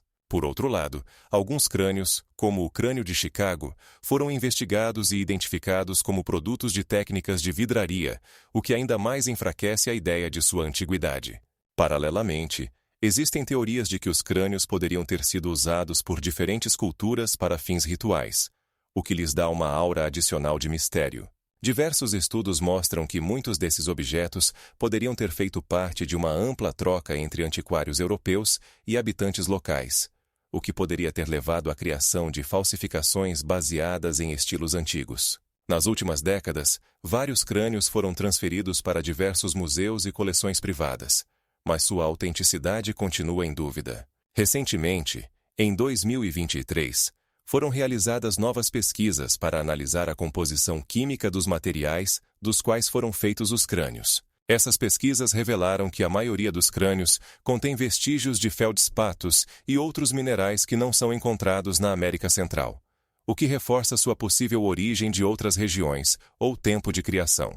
Além disso, na mitologia cultural de muitos povos da América Central, existem menções a cristais e suas supostas forças, o que complica a tarefa de determinar o verdadeiro significado desses artefatos. No momento, permanece em aberto a questão de saber se os crânios de cristal são relíquias antigas ou uma astuta fraude criada em condições de interesse colonial pela Índia e sua cultura.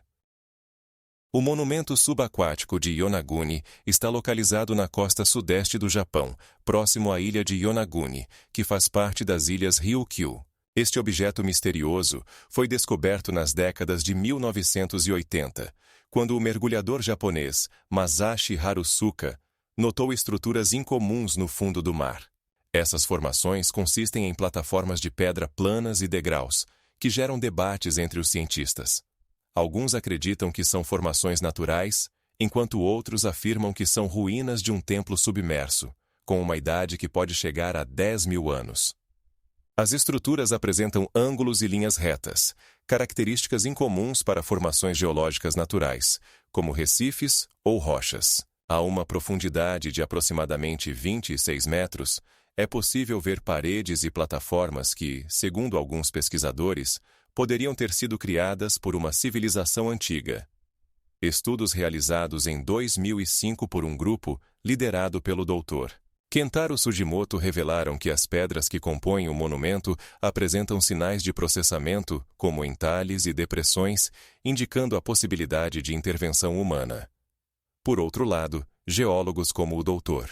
Masahiro Kato afirmam que a forma e a geologia desse local correspondem a processos típicos de erosão causados pela ação da água e das ondas ao longo de milênios. Cientistas de diversas áreas, incluindo arqueologia e geologia, continuam a estudar esse objeto para determinar sua origem verdadeira. Em 2006, uma equipe de arqueólogos japoneses realizou pesquisas subaquáticas que incluíram mapeamento e fotografias das estruturas. Eles descobriram que algumas pedras têm tamanhos de até 4 metros de largura e 8 metros de comprimento, tornando-as algumas das maiores formações subaquáticas do mundo.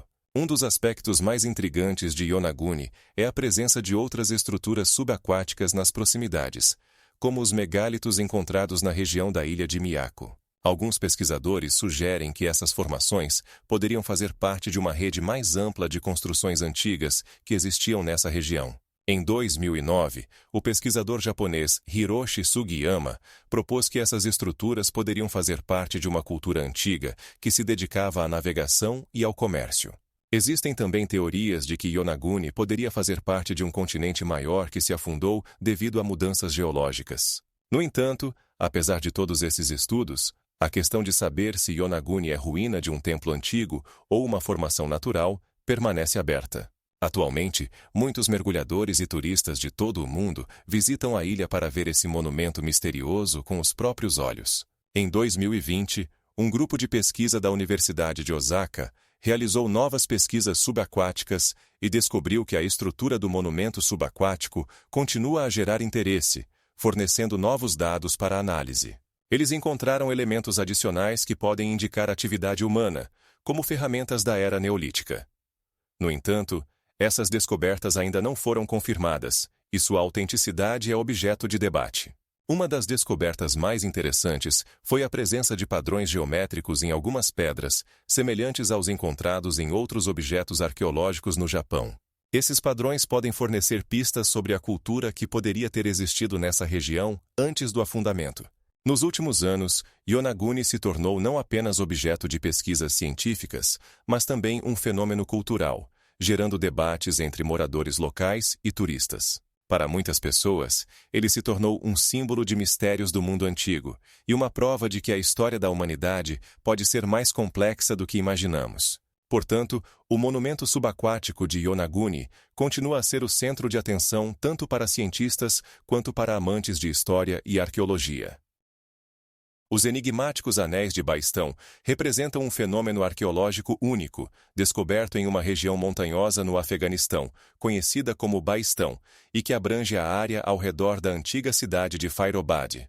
Esses anéis metálicos, fundidos na rocha, foram encontrados na metade do século XX, quando arqueólogos começaram a explorar essa área, famosa por seus monumentos históricos. A primeira menção aos anéis data de 1956.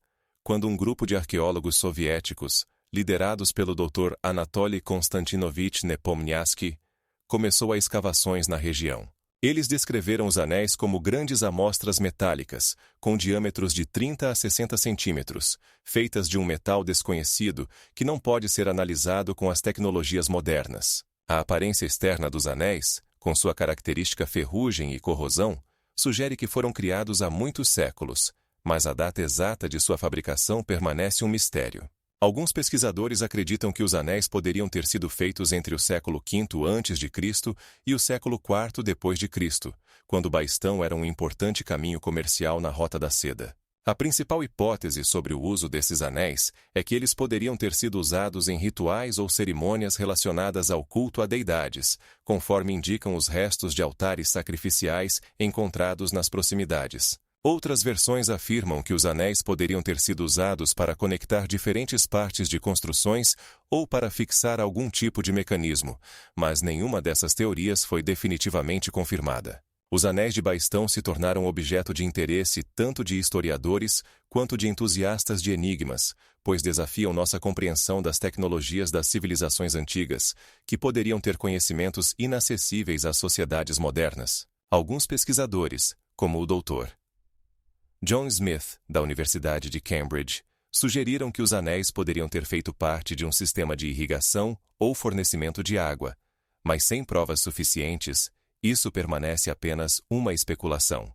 No século XXI, as pesquisas sobre os anéis continuam, e os cientistas utilizam métodos de análise modernos, como a análise de fluorescência de raios-x, para tentar determinar a composição do metal, mas os resultados ainda não são satisfatórios. Um aspecto importante no estudo desses artefatos é que eles estão em um estado vulnerável devido à ação do meio ambiente, o que torna sua preservação criticamente importante. Atualmente, os anéis de Baistão continuam sendo alguns dos artefatos mais enigmáticos da história, abrindo para os cientistas muitas perguntas sem respostas sobre as civilizações antigas e suas capacidades. 8 anéis, descobertos a uma altitude de cerca de 2.000 metros acima do nível do mar, indicam que os antigos mestres poderiam ter acesso a tecnologias que ainda não compreendemos completamente. As linhas de Nazca no Peru representam uma das descobertas arqueológicas mais enigmáticas do mundo. Esses gigantescos geóglifos, visíveis apenas do alto, foram criados entre 400 anos antes de Cristo e 600 anos depois de Cristo. Eles ocupam uma área de aproximadamente 80 quilômetros e incluem mais de 800 figuras, incluindo animais, figuras geométricas e até mesmo gigantescas figuras humanas, conhecidas como trojanos. Uma das maiores figuras é a de um beija-flor, com cerca de 110 metros de comprimento. Pesquisas indicam que as linhas foram criadas removendo a camada superior de terra vermelha, revelando uma camada subjacente de terra amarela clara, criando um contraste acentuado. Uma das teorias sugere que esses geoglifos poderiam ter servido como um calendário astronômico, ajudando os antigos Nazcas a rastrear os movimentos das estrelas e do Sol. Por exemplo, alguns cientistas acreditam que as linhas apontam para pontos onde o Sol nasce e se põe em dias específicos do ano, o que poderia ter sido importante para o ciclo agrícola. Outros pesquisadores afirmam que os geóglifos poderiam fazer parte de práticas rituais relacionadas à água, pois a região de Nazca possui vários aquíferos subterrâneos. No entanto, nem todas as teorias são tão tradicionais. Alguns até sugerem que as linhas poderiam ter sido pistas de pouso para extraterrestres. Essa ideia, embora extravagante, encontrou seguidores entre entusiastas que estudam a possibilidade de contato com civilizações extraterrestres. Pesquisas científicas realizadas no século XX revelaram que os geóglifos foram construídos com ferramentas simples, como cordas e paus, o que indica um alto nível de organização e cooperação entre os antigos Nazcas. No século XVIII, os conquistadores espanhóis ouviram falar das linhas pela primeira vez, mas apenas no século XX elas se tornaram objeto de interesse científico sério. Em 2001, o arqueólogo alemão Dr. Martin Weiss descobriu que algumas linhas coincidem com eventos astronômicos, o que novamente levantou a questão sobre seu propósito. Em 2003, uma pesquisa realizada por cientistas da Universidade de Madrid mostrou que os geóglifos poderiam fazer parte de um sistema mais amplo relacionado a práticas religiosas. Essas pesquisas continuam a gerar debates entre cientistas e pesquisadores, pois muitos aspectos do mistério das linhas de Nazca permanecem não resolvidos. Existem outras teorias que sugerem que os geoglifos poderiam ter sido usados para navegação ou como mapas para tribos que viviam na região. Provas coletadas nos últimos 30 anos indicam que as linhas eram visíveis apenas do ar, o que torna seu propósito ainda mais enigmático. Em 2005, uma pesquisa realizada pelo professor John Brown descobriu que algumas das linhas se cruzam, formando padrões complexos, o que indica um profundo conhecimento de geometria entre os antigos. 18 diferentes animais, como macacos, lagartos e cachorros, foram representados nesses geóglifos, o que pode indicar a importância desses seres na cultura Nazca. As linhas de Nazca continuam sendo uma das maiores enigmas da arqueologia, onde cada nova descoberta abre novos horizontes para pesquisas e discussões. Em 2019, um grupo de pesquisadores do Japão descobriu novos geóglifos, anteriormente desconhecidos, o que novamente despertou o interesse pelo local. Métodos científicos, como fotogrametria e escaneamento a laser, agora permitem um estudo mais preciso desses geóglifos, revelando detalhes que antes passavam despercebidos. As linhas de Nazca continuam a atrair a atenção de historiadores, arqueólogos e entusiastas de mistérios, e seu estudo abre novas possibilidades para a compreensão das culturas antigas e sua interação com o meio ambiente. O complexo Pumapunku está localizado na Bolívia, próximo às famosas ruínas de Tiwanaku, e é considerado um dos mais misteriosos objetos arqueológicos do mundo. Ele é conhecido por seus enormes blocos de pedra, que foram esculpidos com tamanha precisão, que ainda hoje geram debates entre os pesquisadores sobre como os antigos conseguiram alcançar tal nível de habilidade. Por exemplo, blocos de andesito podem pesar até 100 toneladas e têm superfícies perfeitamente planas, o que é impossível de explicar com ferramentas primitivas da época. O bloco mais famoso, conhecido como Bloco H, tem dimensões de aproximadamente 7 metros de comprimento e mais de 2 metros de largura, com seus ângulos esculpidos com precisão de milímetro. Arqueólogos, como o Dr. Benjamin Stevens, sugerem que para esculpir as pedras foram utilizadas tecnologias complexas, possivelmente mais avançadas do que as dos Incas ou outras civilizações conhecidas. Muitos pesquisadores acreditam que a construção do Pumapunku pode estar relacionada com observações astronômicas, pois a disposição de alguns blocos indica eventos astronômicos importantes, como os equinócios. No entanto, apesar de muitos estudos, o propósito exato do complexo ainda é desconhecido. No Puma Punku, também foram encontrados vestígios de antigos canais e escoamentos, indicando a existência de um sistema de irrigação. Este sistema poderia fornecer recursos essenciais para os habitantes da região, embora as construções de pedra deem a impressão de que foram feitas para outros fins. A alta precisão na esculpida das pedras sugere que os habitantes do Puma Punku possuíam tecnologias avançadas ou utilizavam métodos ainda não descobertos. Além disso, na região do Puma Punku foram encontrados restos de diversos artefatos, como cerâmica e ferramentas, datados aproximadamente do século VI de nossa era, o que adiciona mais mistérios a esse lugar. Estudos realizados no século XII mostram que o Puma Punku fazia parte de um sistema cultural maior, ligado ao Tiwanaku, que era uma das maiores cidades da América do Sul. É importante notar que, ao contrário de outros objetos arqueológicos modernos, o Puma Punku não tinha um sistema de escrita, o que dificulta a compreensão de sua história e importância para as civilizações antigas. Muitas hipóteses propostas pelos cientistas variam de que era um santuário até teorias de que o Puma Punku poderia ter servido como um porto para extraterrestres. No entanto, nenhuma dessas hipóteses foi definitivamente confirmada. Devido à precisão com que os blocos de pedra foram ajustados uns aos outros, em alguns locais é possível ver como eles se encaixam perfeitamente, o que levanta mais perguntas sobre os métodos utilizados pelos antigos construtores. Além disso, nenhuma cultura conhecida deixou vestígios claros de seus métodos, tornando o Puma Punku ainda mais misterioso. Nos últimos anos, cientistas começaram a usar tecnologias de escaneamento tridimensional para analisar esses blocos, com o objetivo de entender como foram esculpidos e quais ferramentas poderiam ter sido utilizadas. Isso pode levar a novas descobertas sobre as civilizações antigas e suas tecnologias. Avaliações indicam que no Puma Punku foram utilizados mais de 300 blocos separados, cada um deles esculpido e transportado com cuidado para o local de construção. Isso sugere a existência de um sistema logístico complexo, que poderia incluir grupos de trabalhadores utilizando métodos simples, mas eficazes, para mover pedras pesadas. Em alguns locais, foram encontrados vestígios de esculpida com ferramentas semelhantes a brocas, o que também confirma a existência de tecnologias complexas disponíveis para os antigos construtores. O Puma Punku continua a atrair a atenção de cientistas e turistas, deixando muitas perguntas sem resposta. O interesse pelo local não diminui, e os estudos continuam, pois os cientistas buscam desvendar os mistérios escondidos nessas antigas construções de pedra. Cada novo artefato ou descoberta pode se tornar a chave para entender essa cultura enigmática. Os Rongorongo do Ilha de Páscoa representam uma das mais misteriosas e intrigantes temáticas na história da escrita. Esses sinais únicos foram descobertos pela primeira vez por pesquisadores europeus no século XVIII, quando a Ilha de Páscoa, ou Rapa Nui, se tornou objeto de interesse para missionários e pesquisadores. Em 18 de abril de 1761, durante sua expedição, o capitão James Cook descreveu o Rongorongo como alguma forma de escrita, que os habitantes locais usavam para registrar eventos importantes e tradições.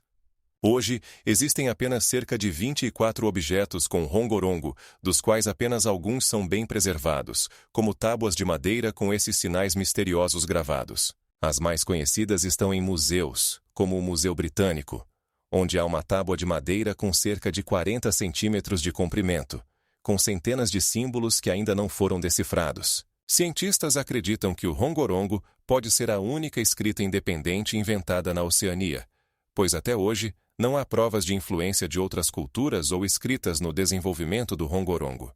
Comparações com outros sistemas de escrita, como hieróglifos ou a escrita da Mesopotâmia, mostram que o rongorongo possui características únicas que tornam seu estudo particularmente complexo. Cada símbolo pode ter vários significados, e a ordem em que são dispostos nas tábuas também pode influenciar o sentido do texto.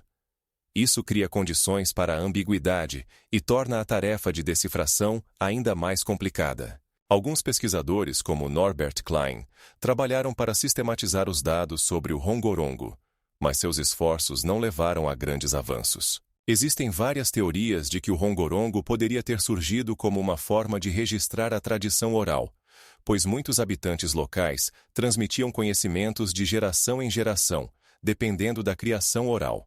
No entanto, com a chegada dos europeus e a perda de uma grande parte da população da ilha devido a doenças e conflitos, a cultura do rongorongo esteve à beira da extinção. Também é importante notar que o rongorongo não tinha um sistema claro de ensino.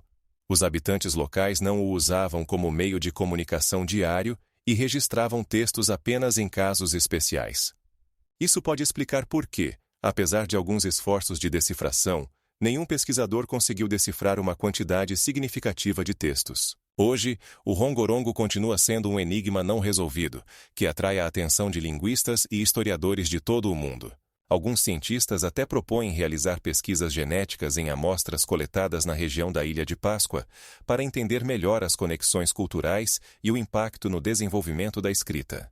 No entanto, cada novo enfoque na decifração enfrenta dificuldades, pois os símbolos do rongorongo não têm equivalentes em outros sistemas de escrita. Isso torna o rongorongo não apenas único, mas também um objeto importante de estudo para entender a história da comunicação e da escrita na Oceania. No século XVIII, quando o rongorongo se tornou conhecido pelos europeus, a Ilha de Páscoa já tinha estruturas sociais complexas e rituais, o que indica um alto nível de desenvolvimento cultural. A ilha era habitada por polinésios, que provavelmente desenvolveram suas tradições e costumes únicos, que poderiam ter servido de base para a criação da escrita. Portanto, o rongorongo é não apenas um objeto de pesquisa linguística, mas também um importante testemunho da diversidade cultural e da riqueza da história polinésia. Em geral, o rongorongo continua sendo uma das escrituras mais misteriosas e inacessíveis do mundo, e possivelmente no futuro, os pesquisadores poderão desvendar seus mistérios. Hoje, nenhum dos programas de software ou métodos de análise de textos modernos conseguiu fornecer uma chave clara para a decifração do rongorongo, o que destaca a complexidade e a unicidade desse sistema de escrita. O mecanismo de Anticitera é um computador analógico da antiguidade grega, com aproximadamente 2.000 anos de idade, que foi encontrado em um navio afundado perto da ilha de Anticitera no ano de 1901. Este mecanismo, composto por mais de 30 engrenagens de bronze, era utilizado para cálculos astronômicos e poderia prever a posição de corpos celestes, como o Sol e a Lua, bem como eclipses. Pesquisas científicas realizadas com a ajuda da fluorescência de raios-x e tomografia computadorizada revelaram que o mecanismo era altamente desenvolvido para sua época e demonstrava um nível de engenharia que não foi alcançado na Europa até a Idade Média. No aparelho, havia tabelas gravadas que indicavam os ciclos da Lua e do Sol, bem como os movimentos dos planetas, permitindo ao usuário calcular datas de Jogos Olímpicos e outros eventos importantes. 8 engrenagens na parte superior do dispositivo eram usadas para rastrear o ano solar e o mês lunar, enquanto mecanismos mais complexos na parte superior do dispositivo eram usados para rastrear o ano solar, e o mês lunar inferior permitiam calcular eclipses. A singularidade do mecanismo de Anticitera reside não apenas em sua funcionalidade, mas também em seu complexo sistema de transmissão de movimento entre as engrenagens, que exigia alta precisão na fabricação. Estudos indicam que o mecanismo poderia ser utilizado para o ensino de astronomia e navegação, tornando-o um instrumento crucial para navegadores. O mecanismo foi criado, provavelmente, entre os anos 130 e 80 a.C., colocando-o entre outros avanços da ciência antiga, como os trabalhos de Arquimedes. As partes preservadas do dispositivo indicam que ele era relativamente compacto. Suas dimensões são aproximadamente 30 por 20 por 10 centímetros, tornando-o portátil para uso em navios. Incrível, mas alguns pesquisadores acreditam que tecnologias semelhantes poderiam ter existido na Grécia muito antes disso, mas o mecanismo de Anticitera é o único exemplo conhecido.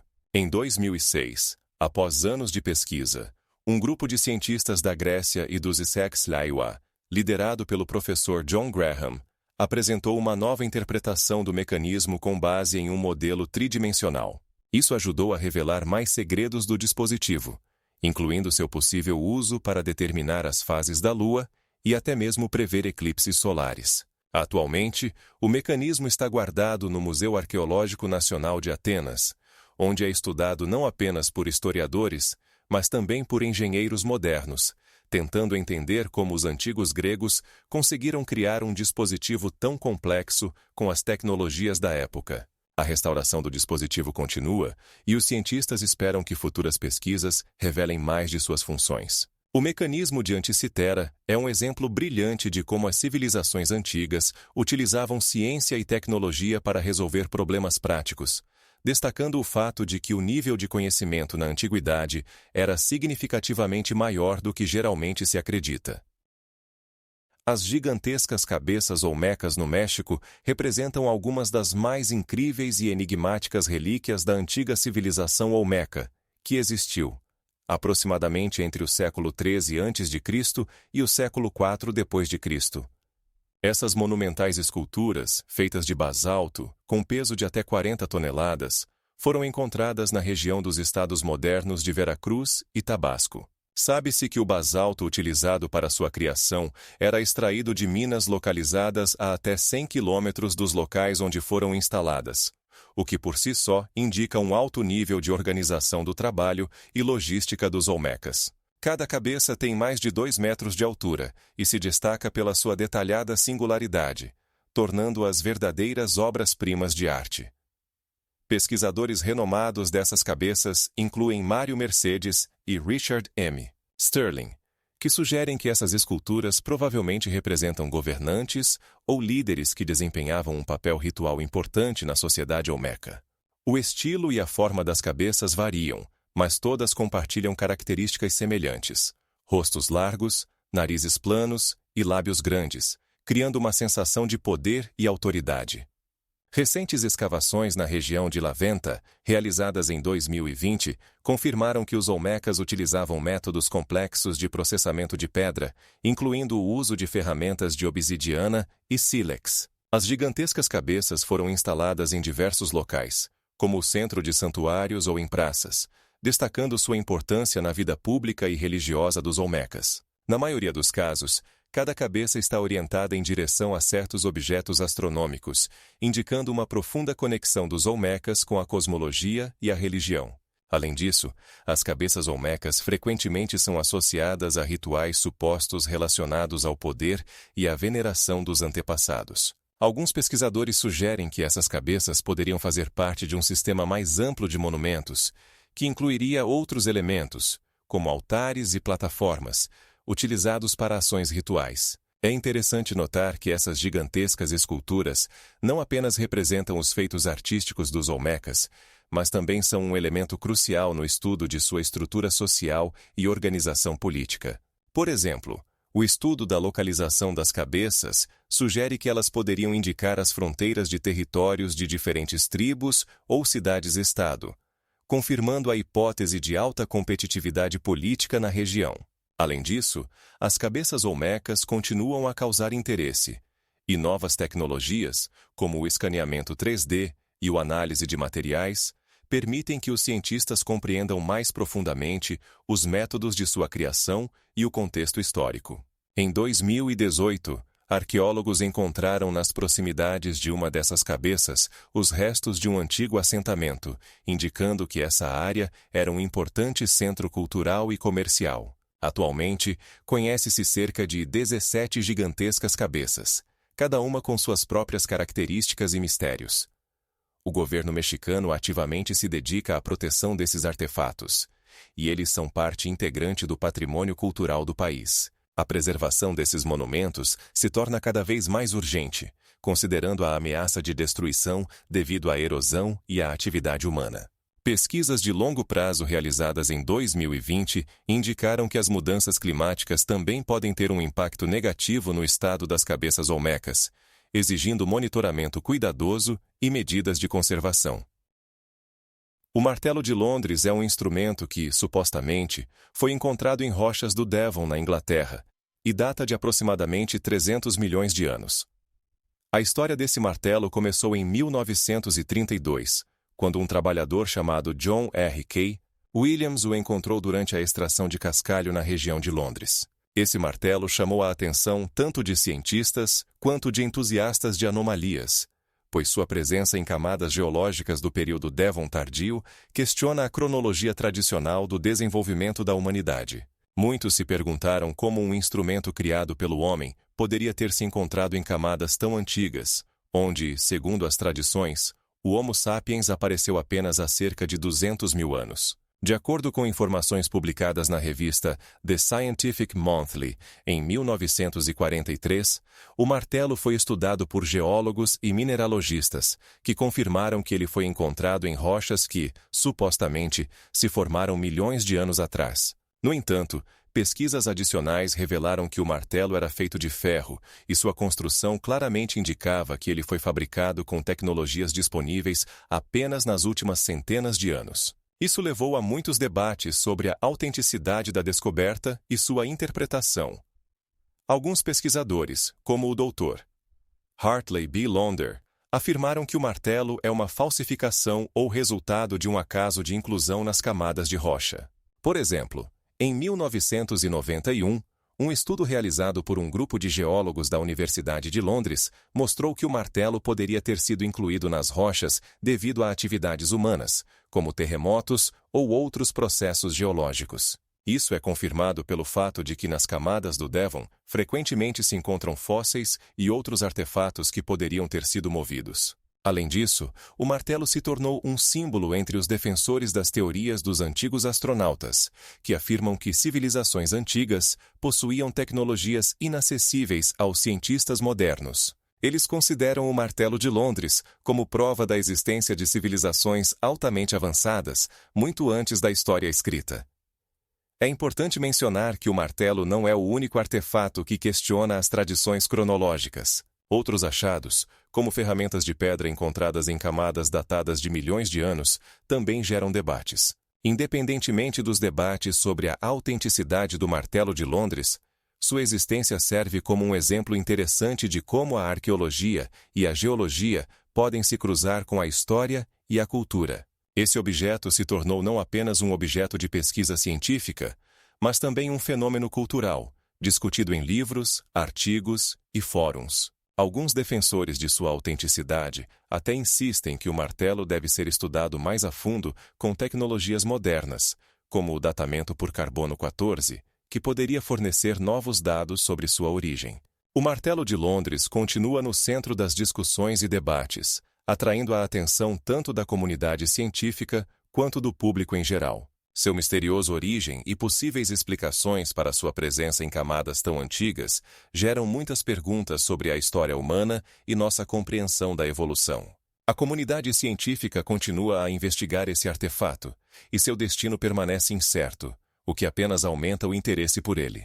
Ao longo dos anos, foram realizados muitos experimentos e análises, mas uma resposta definitiva sobre a origem e a autenticidade do martelo ainda não foi encontrada. O martelo de Londres, com suas evidências contraditórias e múltiplas interpretações, continua no centro das atenções. A arqueologia não é apenas uma ciência sobre o passado, é uma verdadeira máquina do tempo que nos abre portas para mundos dos quais nem suspeitávamos. Por exemplo, em 2009, arqueólogos da Universidade de Leiden, na Holanda, descobriram, na atual Irã, uma cidade antiga que, segundo estimativas preliminares, foi fundada há cerca de 6.000 anos. Essa descoberta desafia as representações tradicionais do desenvolvimento das civilizações, pois muitos pesquisadores acreditavam que cidades semelhantes começaram a surgir apenas mais tarde, no terceiro milênio antes de Cristo.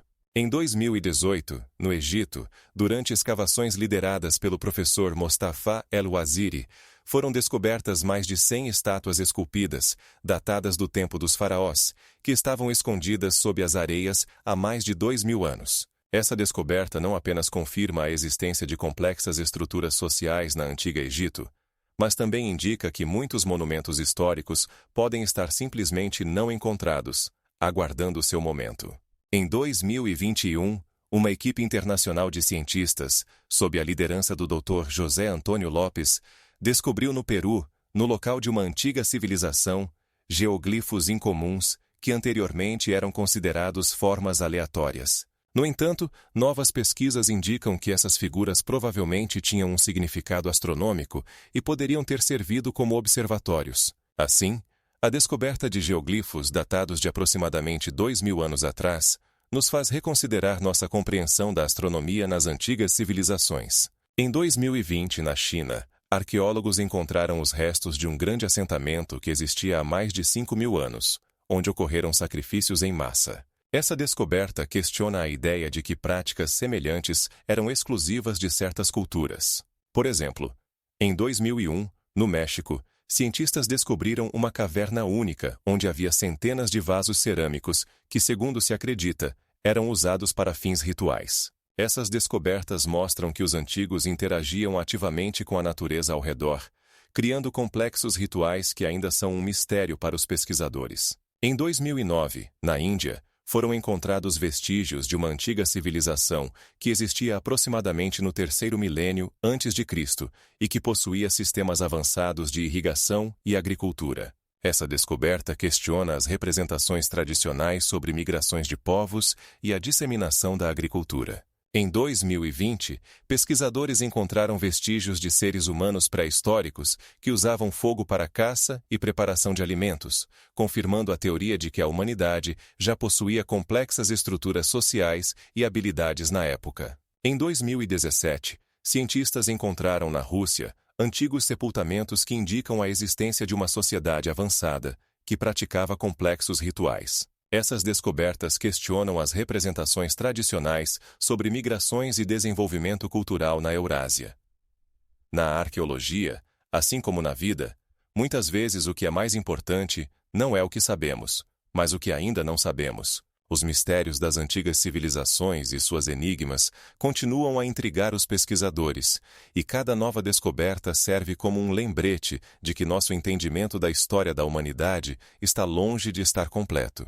A arqueologia, assim como qualquer outro processo científico, é um constante descobrimento, onde um passo à frente pode levar a 3 novas perguntas. Nesse contexto, é importante lembrar que cada novo artefato, cada nova descoberta, abre-nos novos horizontes que podem transformar nosso entendimento do passado. Em 2021, no Irã, foram encontrados mais de 100 vasos cerâmicos com cerca de 4.000 anos de idade, decorados com simbolismo até então desconhecido. Esses vasos podem lançar luz sobre as conexões entre culturas antigas, das quais temos pouca informação. As pesquisas continuam, e cada novo descobrimento adiciona detalhes à complexa mosaico da história humana.